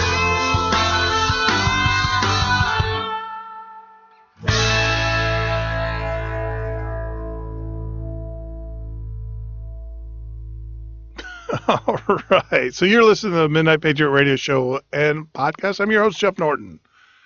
Wow, we got buddies situated. He's going crazy. Going crazy. He's not used to being around here at the studio and everything. So we got him situated, and I'm sure he's going to have a few comments. He wants to get on the air. Wants to be a show dog. He is French. So he's got an opinion, you know. But being French, you know, he's got a great bark, but not a big bite. Oh, I need to behave. So if you'd like to join in the conversation like Joe, my friend, you can give us a call, 1-800-580-4870. That's 1-800-580-4870. How are you doing? I'm doing all right. How are you tonight, Jeff? I'm in rare form. I don't know what it is. I am in complete rare form for myself. I'm full of myself, as my grandmother would say. But, all right. Well, you sound like you're well rested and good to go now. I am. I will tell you that, you know, I don't know. I found this thing over the holidays called Me TV. Have you ever? And I'm watching like the old Andy Griffiths and the old MASHes and the Gilligan Island, you know, all them shows that I grew up with, but there was an Andy Griffith show.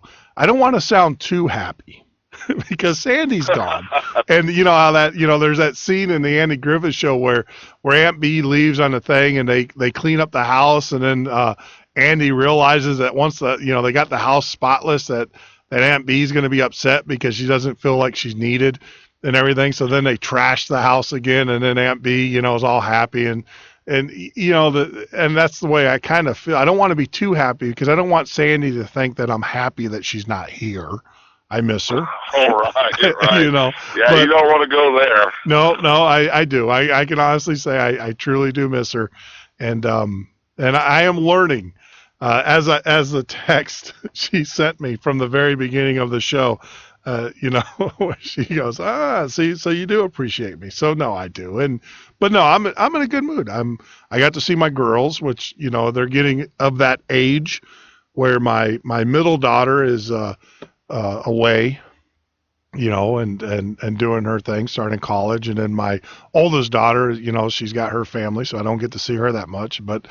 You know, it was kind of refreshing to have both of them in the same house at the same time, and you know, hopefully next year we're going to shoot for all three of the girls plus our granddaughter, in the right. You know, so but it was good. It was refreshing. You know, I should be exhausted considering I drove all the way down to I had to drive down south because of all the delays with the weather and stuff to get my daughter home and everything. And then drove back, but got one day in there where I got the time. Yeah, this weather is just nasty out here. I heard you say so much for global warming. Have you been following that story about the icebreaker ship? Oh, I think it's classic. And what kills me is it's not what they're reporting. The fact of the matter that the scientists, they're there to prove that the ice is thinning. They're part of the global warming. Their whole trip was to prove that the ice was thinning, and now they're stuck, and now the Chinese, I guess, are stuck. They're sending an American icebreaker out there now to break both of them out. Yeah, to get them out. What's real funny is that they're anti, and you know what it is? It's going to be a diesel engine, putting out all sorts of the irony. A diesel engine, icebreaker is going to go out there, steal everything that these guys are against, are going to go out there and save them and pull their butts off of the proverbial ice cube. Oh, go ahead. It's just so ironic, but it just goes to show you, and all the data clearly says that we are in a cool down period, and I remember I used to listen to late night talk radio with Art Bell. He was one of my heroes, one of my mentors, and he kind of got me into this and everything. And I remember there was an author, and I can't think of his name, but I do remember the book because I have the book. It's called Not by Fire, but by Ice. And he was a well-known climatologist, and he was actually kicked out. He was part of the United Nations, but while they were all saying global warming, he was like, no, we're going into an ice age.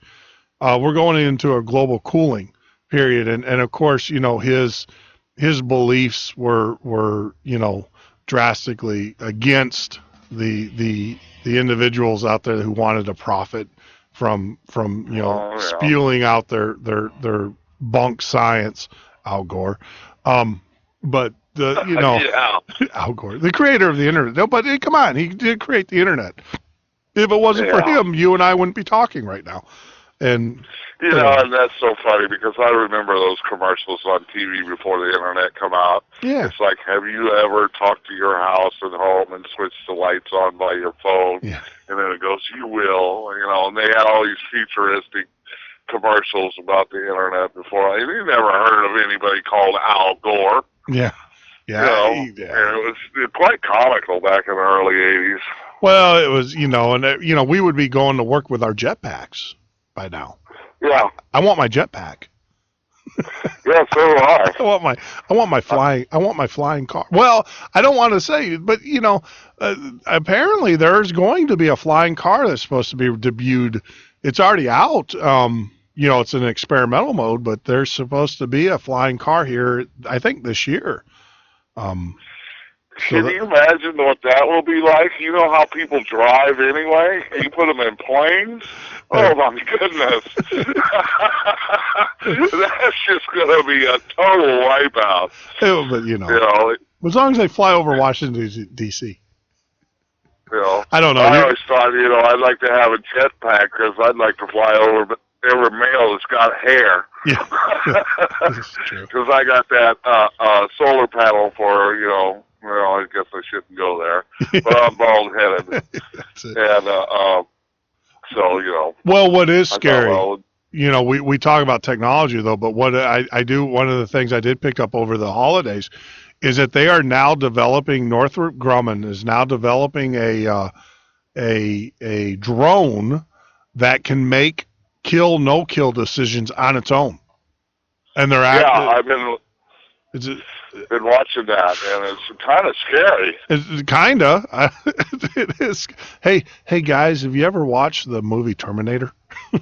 Yeah, no doubt. I think if we're going to have androids and robots walking around, we ought to at least give them the basic 3 robot laws. Yeah, that's right. Asimov's laws, exactly.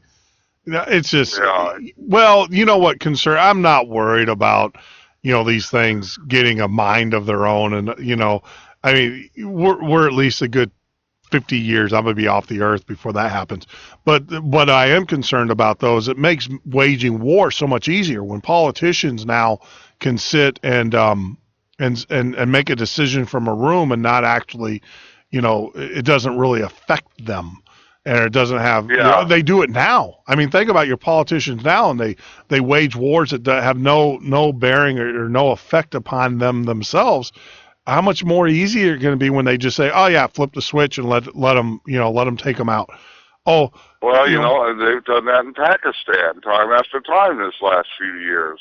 Yeah, no, it's sending the drones over there. Yeah, I mean, it's only, and that's the thing, is that a lot of Americans don't realize, America has got just I mean, we got a horrible reputation anyways, but our drones are killing thousands of children every year, and innocent civilians, tens of thousands of innocent civilians, and they don't realize.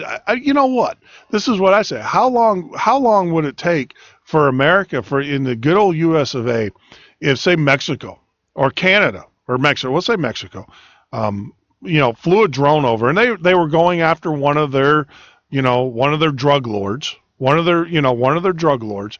and say he was having a party in Los Angeles, and he was there. Let's say the drug lord was there. He was there at the party, and they fired two missiles into the party, and they killed a bunch of kids. And how long would it be before we as Americans would be demanding the takeover of Mexico? I mean, it would be almost instant. So, but it's okay for us to do that in Pakistan, or it's okay for us to do that in Iraq, and we just don't understand why they're upset with us. We have no idea why. Why would you be upset with us? It's ludicrous. I just think we're creating more people to hate America and terrorists, or it's a self-fulfilling prophecy, sort of, because. To keep the industrial war complex going, they got to have somebody to fight. Yep. We don't no longer really truly have a Cold War per se, although we are getting one again with Russia and China, in which I wish we would have one with China, because that means we'd stop buying all our stuff from them. Yeah. They got to have something to do with all that money. No, absolutely.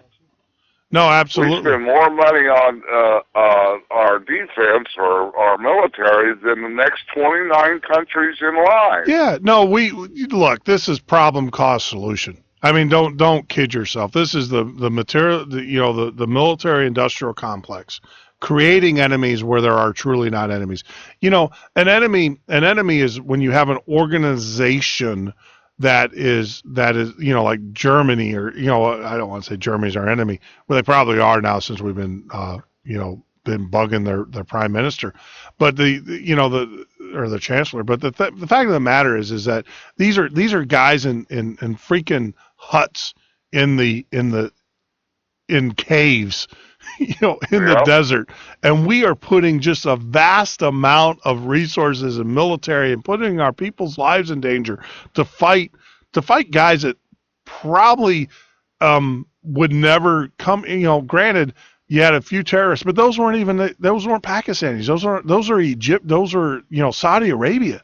Those are Saudis that flew those airplanes into our building. How come we're not bombing Saudi? Well, of course we got friends with them, but it's just look, they create the enemy so that they can keep pumping their money into their military machine. And I don't understand about this drone thing. Why didn't they just send a fleet of drones in there to bomb all those people that were bombing, that took over Fallujah? Look, we lost that. Look how many lives we lost taking that city over. And then they took and now because of Obama's stupid rules about you have to wait for them to shoot first. This is Vietnam all over again. Screw that. Oh, I got to wait for the guy to shoot me so he can walk right up to you and be holding the gun, you can't shoot the guy, and then he'll aim the gun and shoot you. Well, you know, then you can shoot back. Well, did you hear my social media explanation of how we should conduct this war with the terrorists or with Al Qaeda? Did you ever hear my social media plan? It's all based on. I guess I missed that. Yeah, no, Mark Zuckerberg, man, he's like a strategist. I mean, it's incredible. You know what you do? You kill one of them. You kill one of them, right. And then when they all get together, and they all go like, blah, blah, blah, blah, blah, Allah, you drop a bomb in the middle of them, and you just repeat. Yeah. You repeat until there's no more to blow up. That's and I think they tried that here a while back, and they ended up killing 15 people at a wedding party. Well, that's true. I mean, but I'm just saying is that, if you're out at a funeral and you're celebrating the life of a dead terrorist, I'm sorry, that's different than a wedding party. Yeah, I mean, we would rather bomb a wedding party, but when they're out there with their flags and they're saying "Death to America," just drop a bomb in the middle of them, and you just repeat. You just repeat the cycle until either A, they get smart enough they realize that they're not going to get together as a group, or B, there's no one left. That's right. That's how. And you see what's going on over in Russia with all them terrorist things going on. Well, Putin actually reached out to us, after the Boston bombings, and this is the thing. This tells you how far up their heads are shoved. Our government's heads are shoved up their proverbial butts. Putin actually reached out to us and said, look, instead of criticizing us and trying to blame us because this guy came from, we've been trying to tell you, and we've been wanting to work with you to get rid of these terrorists. And, of course, we turned on them, and now you got I mean, it's all over. Like I said, this is not an organization. These are individuals who have access and the ability and the desire to inflict harm. The only way that you're going to eliminate this is you have to become vicious. I'm sorry, you have to become vicious. And I'm not talking about, I'm not talking about bombing drone strikes here. That you need to go right at the heart and you need to just pound it in. And I'm sorry, you don't need to wait for them to shoot at you first. You need to send our military in and let them do the job that they were trained to do, and that's basically kick butt. And don't stop. Yeah, and that's the only good thing I got to say about Bush, and I voted for him. And he let the military do what they needed to do. Yeah. Yep. And they didn't have none of this restriction. Yeah, no, I'm a firm believer. I'm sorry, I'm against war. Don't think it otherwise. But if you're going to do this, and if you're really serious about doing it, you have to fight the war until your enemy cries for mercy. And if you're going to send our men and women in there, and they're going to sacrifice, their lives, or you're going to sacrifice their lives for them because of your political policies, then you need to at least allow them to do their job and send them in there, let them kick their butt. But then again, I don't believe. To be honest with you, I don't believe I can care less about the real estate over there. I can care less about their oil. I can care less about their religion, and I can pretty much care less about the people for the most. There's not, before people go, oh my gosh, no, it's not that I don't, appreciate, but they don't. It's a whole different world than ours. Yeah, it's a whole different way of thinking. Pull our men and women out of there. Like they have over there in your culture, well, you're just stepping back in time about 1,000 years. Heck yeah. You know what I mean? They still live in freaking They still live in freaking mud huts.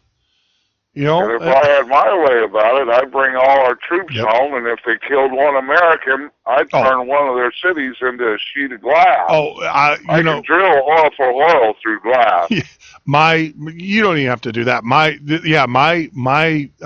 foreign policy would be we would bring every one of our American soldiers home. Every one of them. Right. And then we would put we would rent, I would take and put out a newspaper article in every major magazine, everything that they read. I would even probably hire one of their guys that do the videos, that they show on YouTube, and get them to do, and I would put on there, look, we're going to leave you alone. You guys can do whatever you want to each other because we really don't care. And you know what? But the minute you bomb one of our interests, we will not only own you, but we're going to own 4 of your generations, and we will wipe that, and we will not end until we wipe you and your generations off the map. And you know what? But that's it. But we're not gonna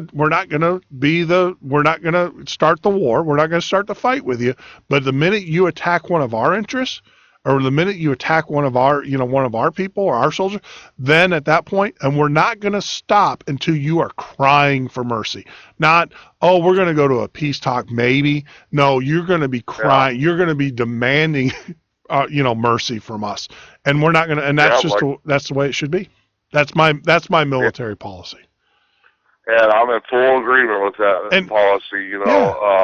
Somebody once asked me, I used to live in Las Vegas, and before my kids went to school, I moved out of Las Vegas because the schools there were like small penitentiaries with the tall chain link fences and the barbed wire at the top and all that. And because the gangs were so bad and the pedophiles were so bad out there, they were shooting school shootings all the time. You just never heard about it back then because they kept it all hush-hush because it's a tourist town. And somebody asked me, how would you solve the gang problem? I said, well, I'd probably put every man, woman, and child up against the wall and blow their frickin' heads off and do away with the whole generation of them. Well, that's... Get away with it, and I know that's hard sounding, but, if you leave the kid will come back and fight you later on down the line. You can't do it like that. Well, the reality of it is our criminal justice system is designed to be a perpetual door, and that's the thing is that, I was talking about this, the other day actually with a friend, and, I believe we got a lot of men and women who are in prison because of drug convictions or drug crimes and stuff like that. And, this all goes back. Hey, how do you like the hope and change for you guys? This administration, this government put you there. They created an environment in which you were not able to contribute. And I'm sorry, everybody has a right to contribute to society, but there are people, there are individuals that, that are just generally bad. That they're just generally, but they're put that way because they don't have an opportunity because of the perpetual poorness or the slavery, and I'm going to use the word slavery, financial slavery that our government does. And a lot of people are like, well, the government gives them money. That's slavery because what you're doing is instead of educating and teaching people to pull themselves up and be responsible for themselves, you're enabling them and you're keeping them in that position in which they have no other choice but to commit crime and everything because that's their profession. Exactly. And so I blame the government. I blame our criminal culture of this country on our government because they refuse to do the right thing. They, what they do is the easy thing. They say, oh yeah, we give them money or we give them health care, we give them, food, we give them, that's the easy thing. That's just basically, that's like a caged beast giving them, their once or two feedings a day. They're still a caged beast, and the minute they get outside their cage, they're going to run rabid all over the culture or all over society, and that's exactly what happens with these people. And, it's like having a chained dog. Exactly. So you let it off the chain, it takes off. That's right. So I'm a firm believer. Now, I will say, we have people, men and women, that are incarcerated in this country that if our government spent the money in getting into rehab and getting people, and getting jobs. We have a job problem in this country. We don't have enough. Getting people back to work. I mean, my economic policies would be simple. Put people back to work and we will address crime because when people are working, they are too damn tired to be out robbing people. And and I seen a deal the other, just yesterday where it says 52% of the people are either unemployed or on disability or retirement age or what have you. Yeah. And only 48% of the people right now are making the money, and like 30% of them are in some form of law enforcement. Yeah. It's crazy how this government has positioned itself. And what they've done is they position themselves so they're the keeper of the keys. If you piss the government off, you can't get a job because they're going to, arrest you or they're going to trump you up on some charges or they're going to, do something or they're going to ruin your credit in which you can't get a job, or and that's the way it works. It's all about perpetual poorness, and it's just it's got to stop. We have a job. The system's designed, and it's just like right now. Look at how many allies we had before Obama come to office. And he was look at how many we have. And he was He's supposed got rid of over half of them. Yeah, he was supposed to bring us all together. Oh my God, it's just crazy. And and then today I was reading. I pulled up the Drudge Report. And there you go. You see Hillary Clinton. Is she going to run? Well, of course she's going to run. She's narcissistic enough to run. And of course. And have you noticed the TV shows lately? Yeah. They've all been where women have been in real strong leadership positions. The male has been in the background looking like a fool or an idiot, or a wimp. And they've been doing this for about 3 years now, because they know that they want to put her into office, the powers to be. She's going to be the next puppet. Yep. So they're programming people right now. If you turn your TV on, you'll find leading women. And I'm not saying that women can't lead, because I was a strong believer in Margaret Thatcher. And I think a woman can lead just as well as a man, but not Hillary Clinton. I'm sorry to tell you that. I'm not sorry. I was say my grandmother, strong leaders, strong feminine women leaders. I got a list. I got a list of women that would be, let's not forget, Hillary Rodham Clinton was disbarred. Her law license was taken away from her for criminal activity. Yep. I don't even know how she can even run for political office, to be honest with you. She was disbarred. She made it past Benghazi. Well, let's not even get the Benghazi. I'm talking about this is even before Benghazi. How can she run? She was disbarred. She lost her law license because of criminal activity. The only thing that kept her from going to jail was the fact that the prosecution didn't want to prosecute her because it wasn't, it just wasn't a good case.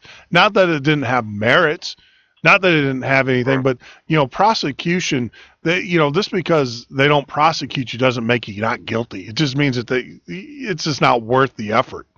She took the disbarment. She lost her law license. She cannot practice law, which if you can't practice law, what makes you think that you can hold the highest seat in the office?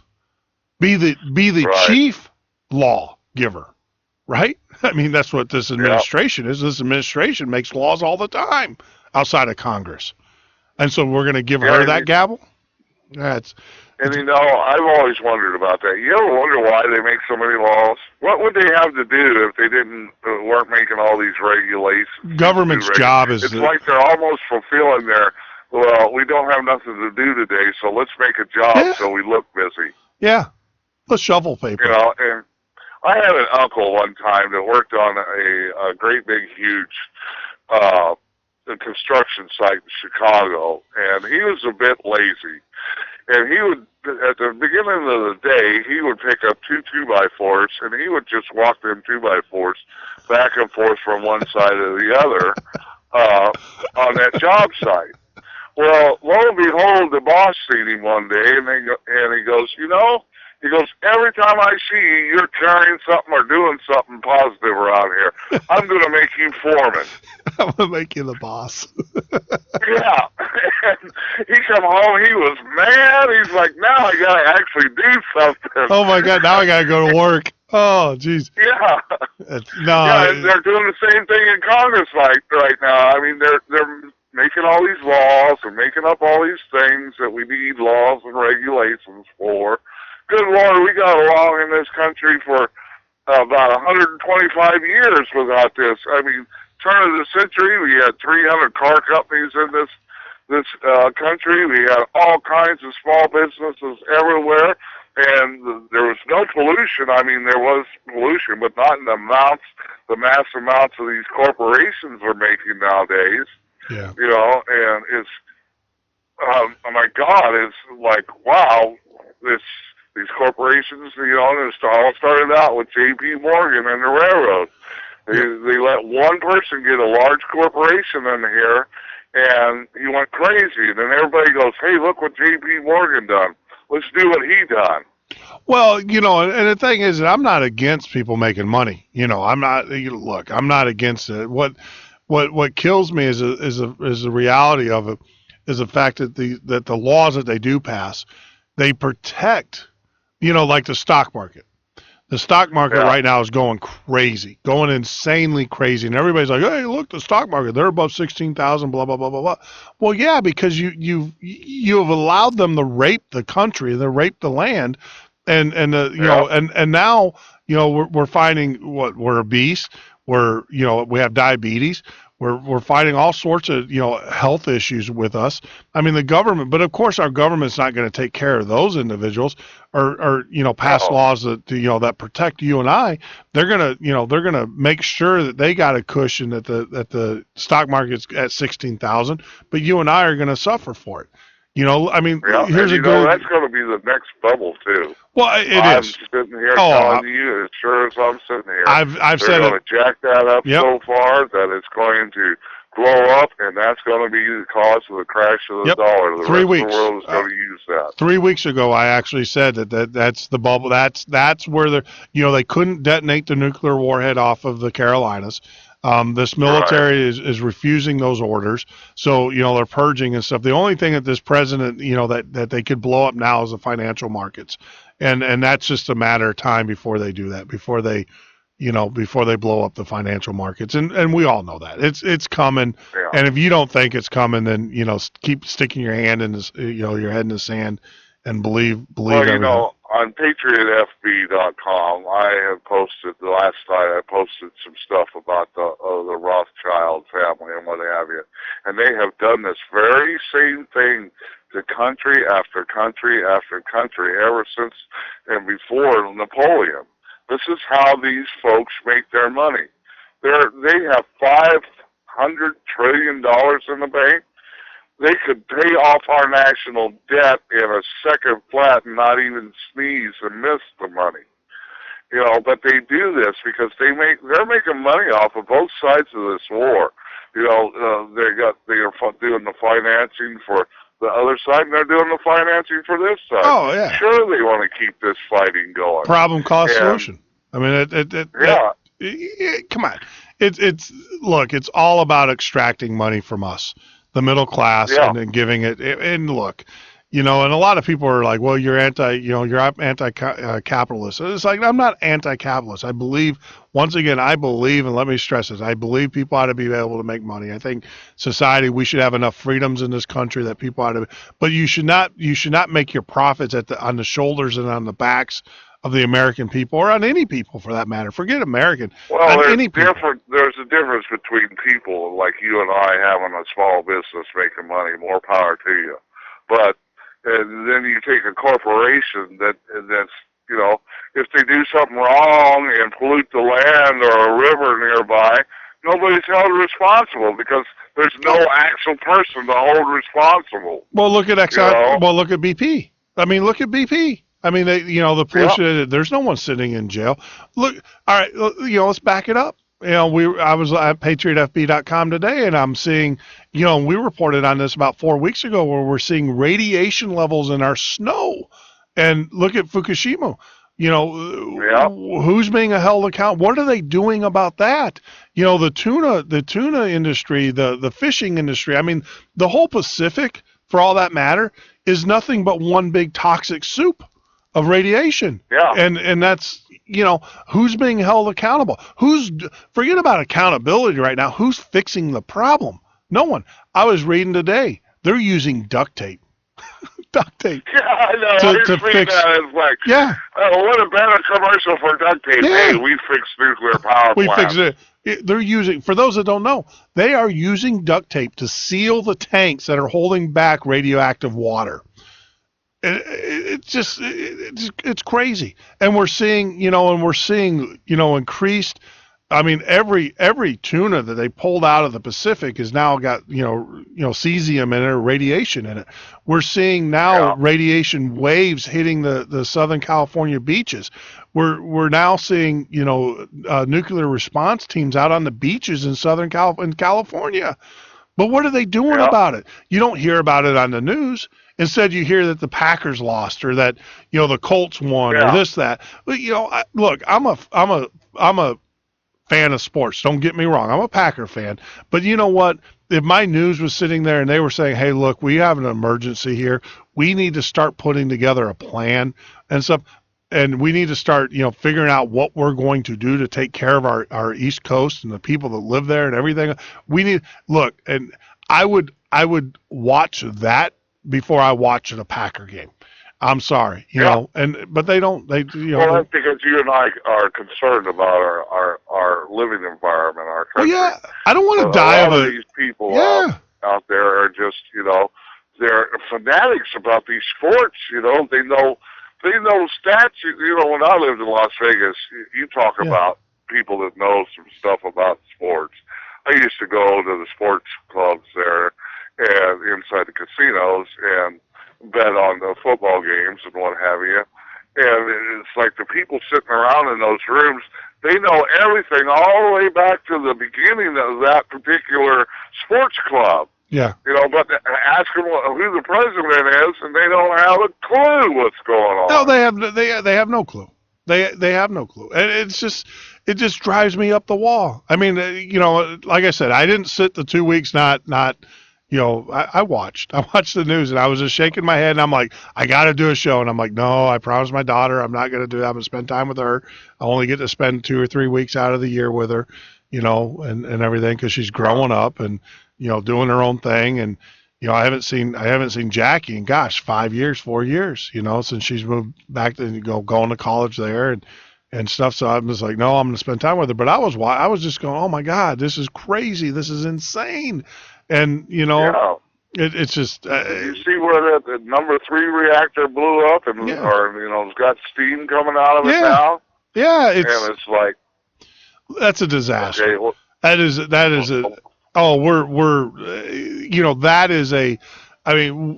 we're as a world are being affected. And what kills me is that, it's all blowing over here, so no one, because America, no one cares about us anymore. And obviously, 6 days for it to get from there to over here on our ocean and the West Coast, and people up in. I really truly feel sorry for the people up in Alaska. Oh yeah. The fisheries. Fishing and what have you. It's been destroyed. And this is the thing, and I want to make this point, is that no one in the world cares about America, but what's really sad? What's really sad is the American government doesn't care about America. They're not doing anything. I promise you, if the winds were shifted and they were blowing towards China, China would fix it. China, and I hate to say, and that is sad, but it is so true. China would fix it. If they had to invade Japan to fix it, if that radiation was blowing into China, China would be over there fixing it right now. If it was blowing into their major, if it was blowing into Hong Kong.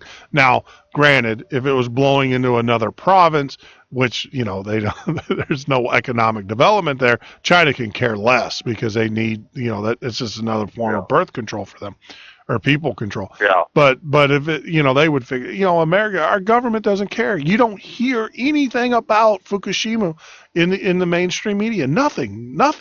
Not one thing. I mean, I watch the news. It's just unbelievable. And they're destroying. Who's popular this week? Who won American Idol? Who won in the playoffs? Anything. And you look at Time Magazine. Do you know that we get a different Time Magazine than everybody else in the world? I know. Our media is tailored towards us and our needs. We got needs. Yeah. It's sad. And it's just like, what I'm wondering is, all right, we're getting to the point to where about 50 to 60% of Americans don't like what this government is doing. Oh yeah. And Obama is done alienated every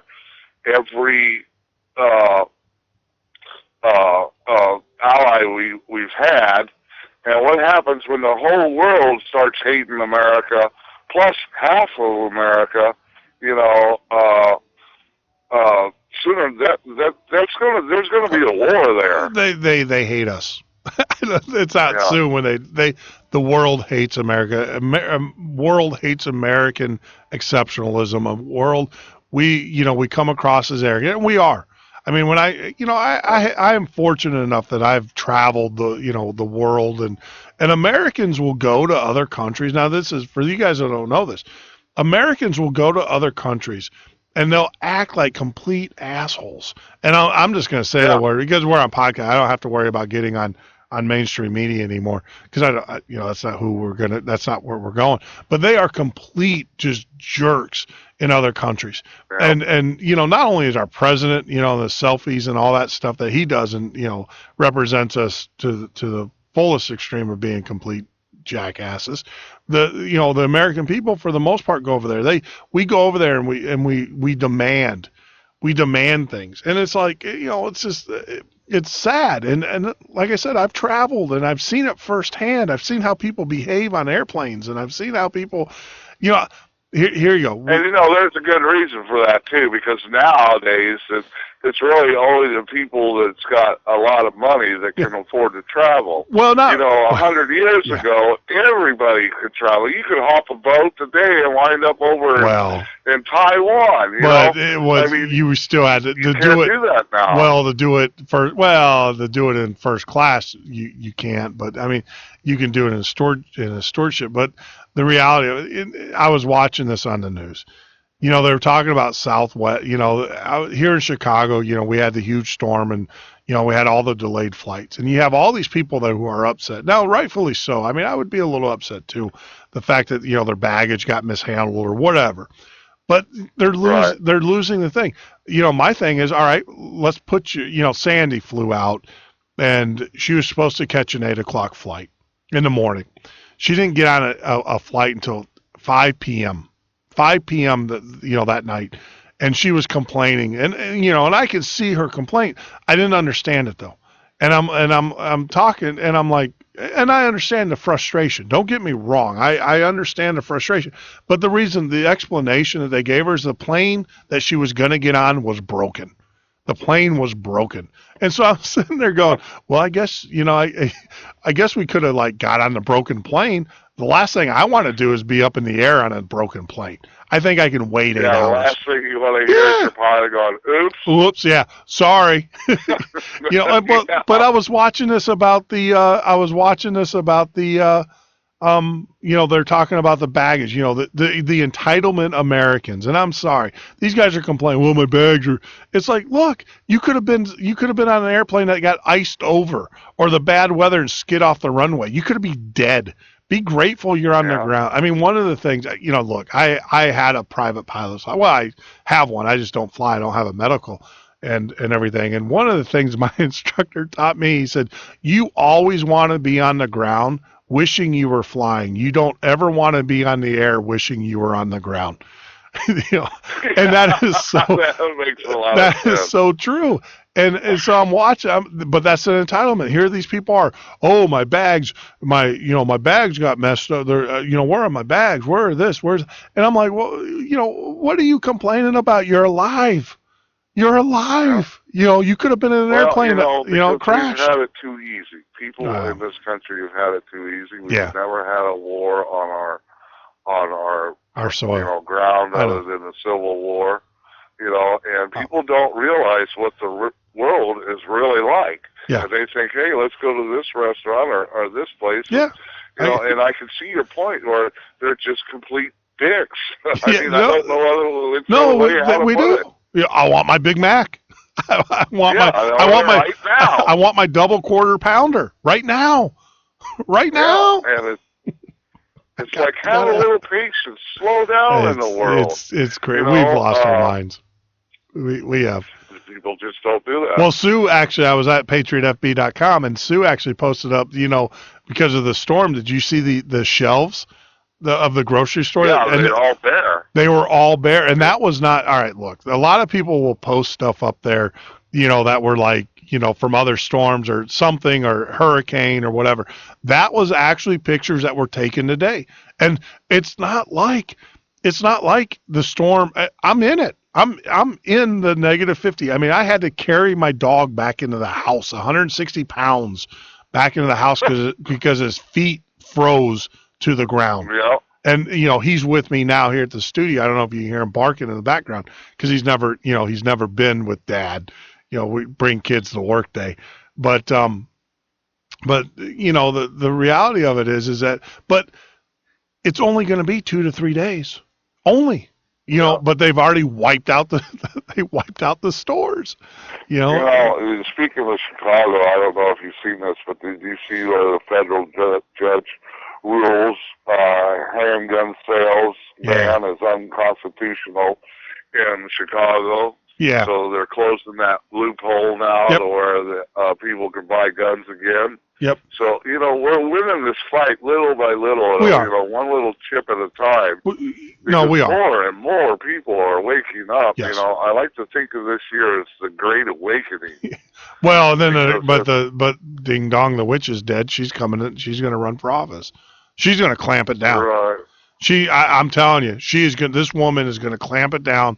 She is going to, if this country is doomed if they allow, and I'll say it, if they allow Hillary Clinton to run for public office, and if she, God forbid, gets elected, we are doomed. You might as well go ahead and put on your blue helmet because we're all going to be part of the UN. Yeah, exactly. And it's just amazing how this. Yeah. And this is back to this other story again that I was talking about today, and we got a disagreement with some people in the chat on Patriot FB. It's like, it don't matter what puppet we put in the office. If they don't go along with the program, they shoot them. Yeah, they're dead. If they can buy them off, they buy them off. Yeah. Hey, we're gonna make you president. See, but until we go after the head of the snake, which is the Rothschild family, and believe it or not, a lot of this is the Rothschild family are in close cahoots with the Vatican, and until we chop the head off the snake, we're going to continue to have the same problem over and over and over. Yeah, again. the only thing that President Barack Obama's got for his longevity, in more ways than one, is the fact that he's part of that machine. And this is the thing. So is Hillary Clinton, because Bill Clinton's directly related to the crown. Well, and this is, let's face it. This is the thing that people, do not, and they haven't tied this together in history. But every president that's in the United States that's been assassinated, the one thing that they have in common, every president, they went against the Federal Reserve. Every president has been assassinated. Yep. Now, there are a lot of presidents that are very disliked since the history of man. I think the only president that was truly equally liked amongst everybody was our first president, President Washington. He was probably and I'm sure there was some detractors against him as well, especially with the Whiskey Rebellion and all of that went on. You know why I think that is? It's because he didn't want it. Well, exactly. Yeah. He took it out of need, They were going to make him a king. He wanted somebody else to step up into this place. But every president that has gone, look at your history. Don't take my word for it. I'm going to pull an Alex Jones on you. Don't take my word for it. But Alex, no, seriously, go out there and read the documents. Every president that's been assassinated, they have one commonality, and that commonality is the fact that they either A, went against the Federal Reserve, or B, wanted to abolish the Federal Reserve altogether. And within weeks of making, a lot of people don't know that 1 month before Kennedy was shot, he signed into law that the CIA and the Federal Reserve would be dissolved, and within 4 hours of Johnson being signed in, he avoided that law. Exactly. And that's it's just unbelievable the amount of ignorance that we have. As how the world is working around us and against us. Us Patriots. And I was doing some research last week because one of my favorite things to research into is shipwrecks. And of course you can't do that without researching the Titanic. And I began J.P. Morgan is one of the main guys that pushed in the Federal Reserve. All right, there on what's the name of that island? They all Jekyll Island. Jekyll. When there were 7 people Jekyll Island. on that island. Jekyll Island. Oh, okay. Well, yeah. Well, anyway, he owned the White Star Lines, and the 3 people that were much richer than J.P. Morgan happened to be on the Titanic, and they were going to stop the Federal Reserve from being enacted. Yeah. All right. Well, a lot of people don't know is the Titanic was not the first ship of that particular kind. The Olympia was. Yeah, the Olympia. And the Olympia had an accident with a warship. Yep. And when they repaired it, it messed up the keel when they had the accident, and they couldn't repair the keel. So that ship went out with a 9-degree list to the port side. Yeah. Well, then lo and behold, they cleaned all the workers out of down at the docks, and when they come back to work the next week, the ship names had been changed because the Olympia would have been a total loss. The insurance company wasn't going to pay for it. Yeah. And so when the workers came back, they were all like, well, what's going on here? Because all they had to do was change the lifeboats and the papers, with the heading on it for your writing and such. And everything else was just White Star General logos. And they changed all that. And so when the Titanic went out for its trial runs, which normally lasts for a few months, well, it lasted 4 hours, okay, on a brand new ship. Yeah. All right. And when it left for New York, it had a 9-degree list to the port side. They intentionally ran that ship into that iceberg and sink it, knowing those 3 people would go down with it. Those 3 guys were never going to make it to America one way or another. Holy smokes! See, J.P. Morgan knew it. Never thought, because I know that they had a sister ship, and actually the captain wasn't the captain that drove. Wasn't he later on the sister? He was the captain of the sister ship. He was the captain of the Olympia. He's the one that caused the accident. Yeah. He had one of the worst safety records of any captain on the ocean, and he was on that. And his first cruise on the Titanic, of course, was the maiden voyage. Before that, he was captain of the Olympia. Now, see, when you were talking about the greatest ship to ever go down, I actually thought that that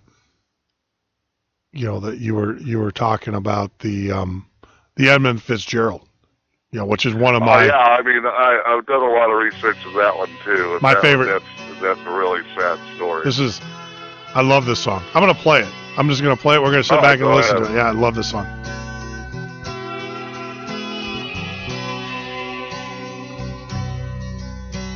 The legend lives on from the Chippewa on down. One of my favorite songs. It's incredible. I moved to the Upper Peninsula.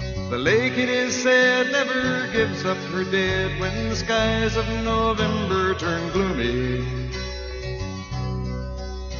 With a load of iron ore, 26,000 tons more than the Edmund Fitzgerald weighed empty.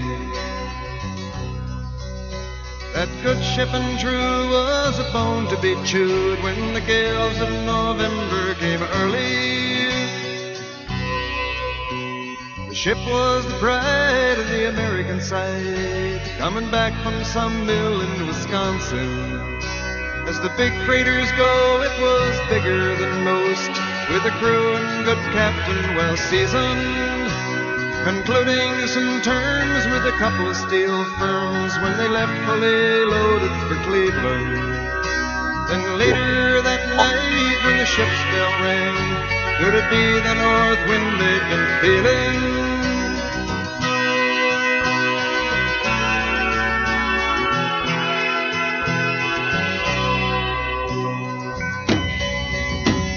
The wind in the wires made a tattletale sound, and the wave broke over the railing.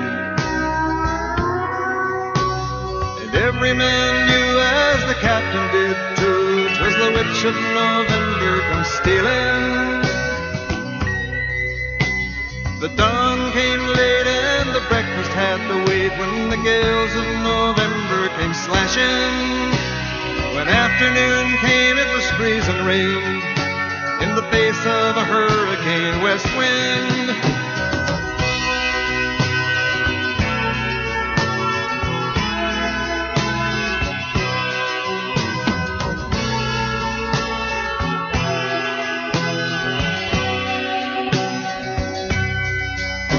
When supper time came, the old cook came on deck saying, fellas, it's too rough to feed you. At 7 p.m. a main hatchway caved in. He said, fellas, it's been good to know ya. The captain wired in, he had water coming in, and the good ship and crew was in peril. Later that night when his lights went out of sight, came the wreck of the Edmund Fitzgerald.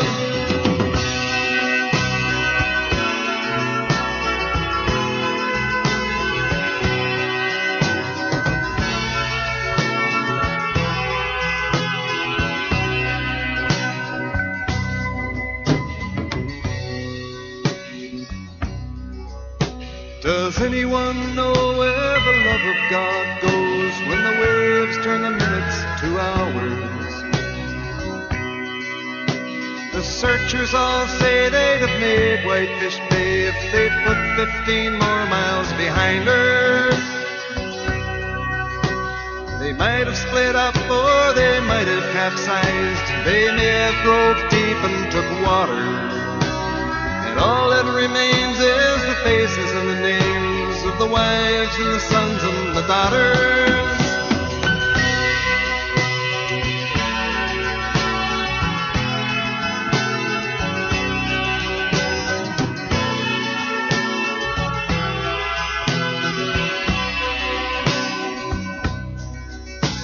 Lake Huron rolls, Superior sings in the rooms of her ice water mansion.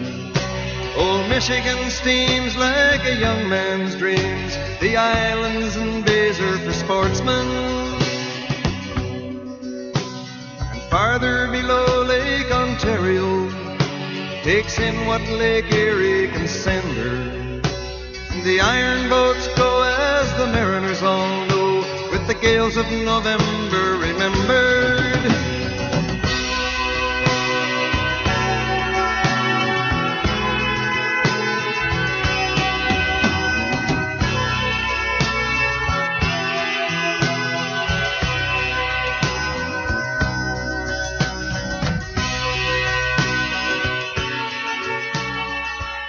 Now, I have to say, that is the greatest ship to ever sink.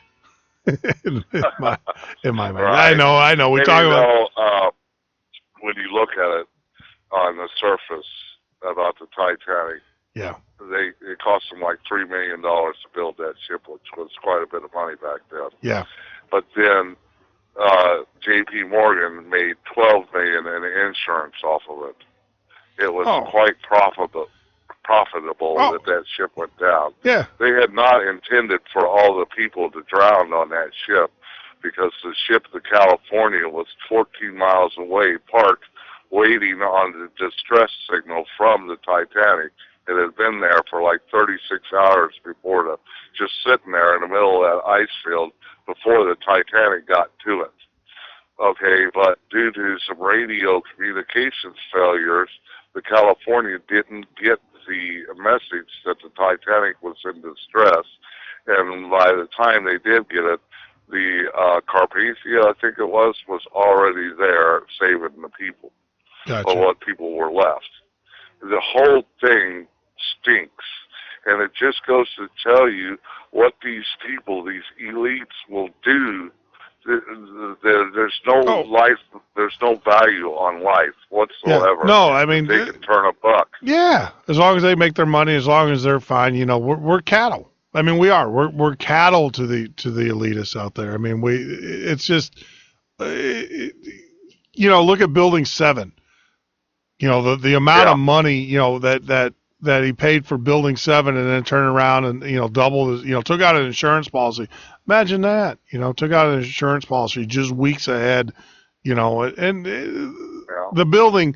Yeah, look at the stock of the airplane, the airplane companies and planes that were involved. Oh, there was massive inside trading going on. Massive future. Happened. Future trade, and this is a thing that America we don't hear about. Now you hear about it in blushing or passing, and everything, but the part that just infuriates me, the fact that we just stick our heads in the sand, is that there is record, there's and it's not, you don't have to dig that deep, but there was massive amounts of insider trading going on, and abnormalities going on in the market, and companies being sold short, and it's just, look, they profited. People knew about it. That's why I tell people our government might have not have flown those airplanes in, but they sure in the heck knew that they were going to get flown into those buildings. And there are individuals in our government, and also in the power elite, who knew that, and they profited from this. And you never hear about it. Well, they had to know about it, Jeff. They sent all them fighters clear across the country right before it happened, like Operation Northwood. Yes, Operation. This is the thing that kills me, is when I listen to these people that they doubt 9/11, and they're like, the government. It's like, look. All right, let's just think about it. You got 365 days a year, right? And out of the 365 days a year, the government decides it is going to do an exercise, of a terrorist exercise, on the same day. So one in 365 same exercise. So let's just do the odds. You have 1 in 365, right? That they're going to do that. But then what are the odds that the exercise they're going to do is the exact same exercise the exact same event, the exercise that they're doing about flying airplanes into the building? It's the same thing. And then on top of that, just weeks, if not months, I think it was weeks before that, the Vice President of the United States, in a move that's never been done, he removes NORAD commander from the air, and he puts himself, the Vice President of the United States, who is not a military man, never served in the military, never, has no authority, no experience. He removes the commander of NORAD, who is over all of the air security in the United States, removes him from power and places himself, the vice president, in power and control over NORAD. And then he's giving orders. He's giving orders in the bunkers that no one, they don't talk about, but he's telling the fighters to stand down. Yeah. And these are not... and people just don't realize it, because everybody is under the perception, that could never happen in this country. Never. We just wouldn't allow it. These guys... we would. We're all asleep. We're too busy sitting on our couches watching football and American Idol to care what the government's doing. A lot of people will talk about the NSA, and this is, we'll talk about this since I brought it up at the beginning of the hour. A lot of people will talk about the NSA. This is not and we'll talk about the surveillance and the mass surveillance and the law breaking and all of that of this administration and this government. I'm going to say this government, not this administration, because that was all put in place under George Bush. But it was in effect before George Bush. It's been coming for years. Well, they were looking at part of their plan. It is. It is. And now the thing is it's being and everybody's saying Obama is, and he is. Let's not kid ourselves. Obama is ratcheting it up, but he's just following his script. He's just giving he's just doing what they tell him to do. And what infuriates me, and this is, I talked about we're going to talk about the NSA earlier on in the show, and this is what I wanted to talk about. What I am infuriated about is the fact that Congress, do you know what Congress is concerned about? About the NSA and their spying and their snooping? It finally came out. Spying on the Congress. Yeah, they don't care about us. They can care less about you and I. They can care less about, Joe Blow on the street. Are you, NSA, are you spying on us? Well, that's wrong. You shouldn't be spying on Congress, but you can spy on it goes back to George Orwell, of Animal Farm. 1984. Well, no, Animal Farm. Forget about Animal Farm. When I read Animal Farm, all animals are equal, right? But some animals are more equal than others.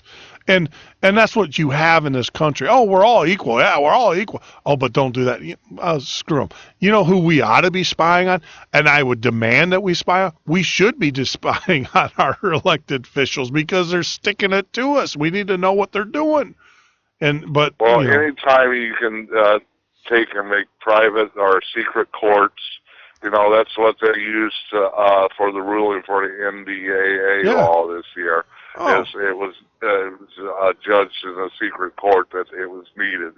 Yeah. And anytime they can do anything behind closed doors, we're all screwed. Yeah, we are. Yeah, without we can't have. Why?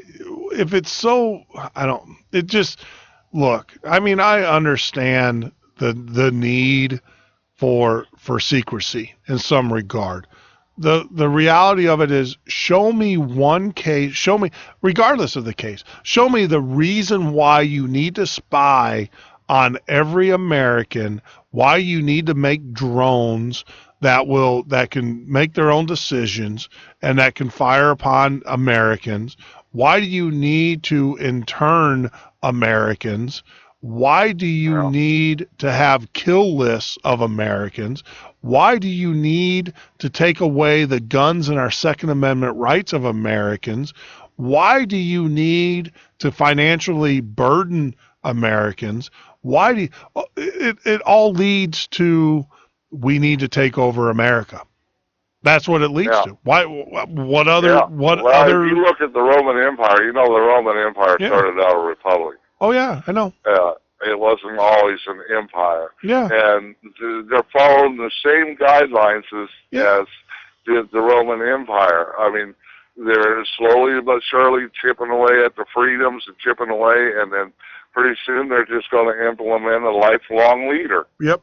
No, we're doomed. I mean, this country, unless we wake up, unless we elect officials, guys like, Stone Anthony, unless we get people in office who are true Americans who are going to say no more. We're not going to put up with it, Yeah, but until we get rid of the powers to be, the central banking, number one, which is nothing more than the Rothschilds, and the Vatican over in Rome, it don't matter who we put in office. No. They're still going to make their, Rothschild said, I would rather control a country's money rather than its laws, then it don't matter. I'm not sure how that phrase went, but I'm sure you've heard it before.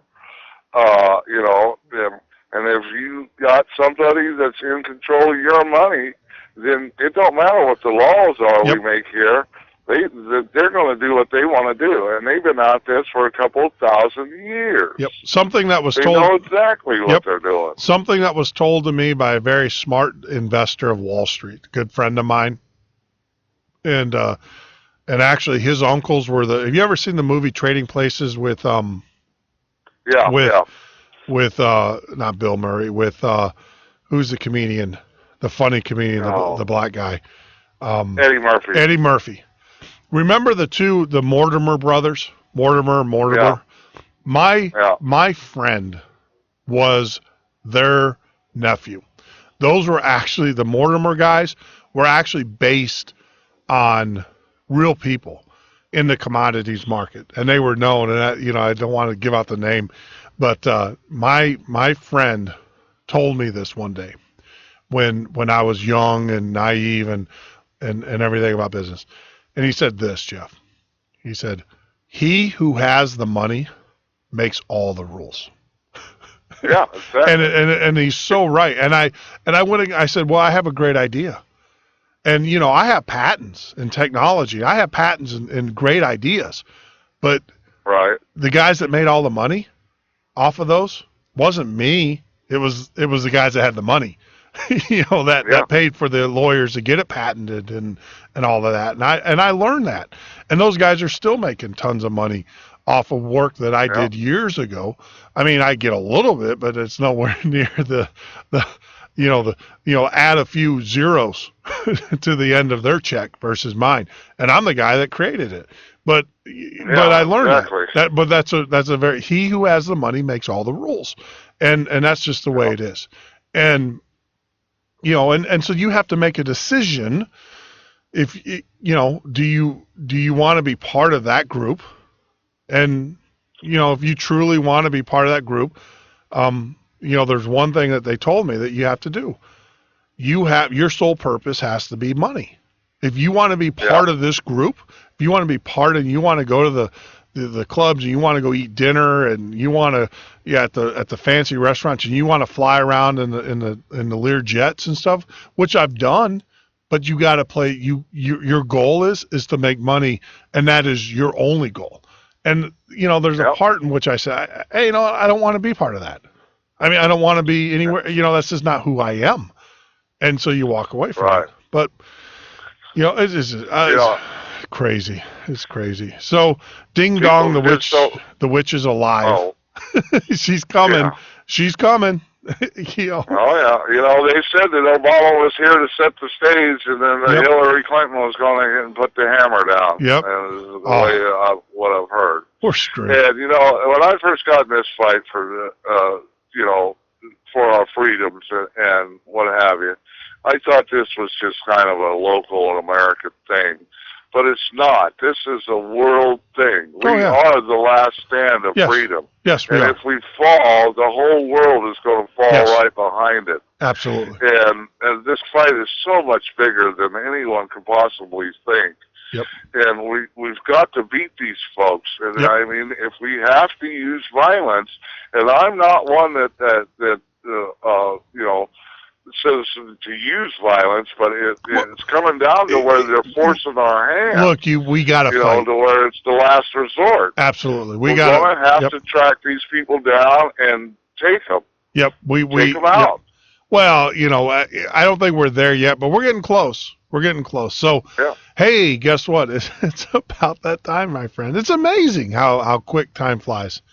And I know, it seems like me and you can just sit around and chat and bounce off of each other real well. It's all about the conversation. I appreciate you listening to me so long, and I'll let you go and close the show. Not a problem, my friend. And we'll talk tomorrow. I'm sure we'll talk a little bit more, you know, in the evening and stuff. Well, the evening's over with, so we'll talk tomorrow and stuff. But you're listening to the Midnight Patriot Radio Show and podcast. Join us on the web at www.themidnightpatriot.com or at our new site, patriotfb.com. Get out there.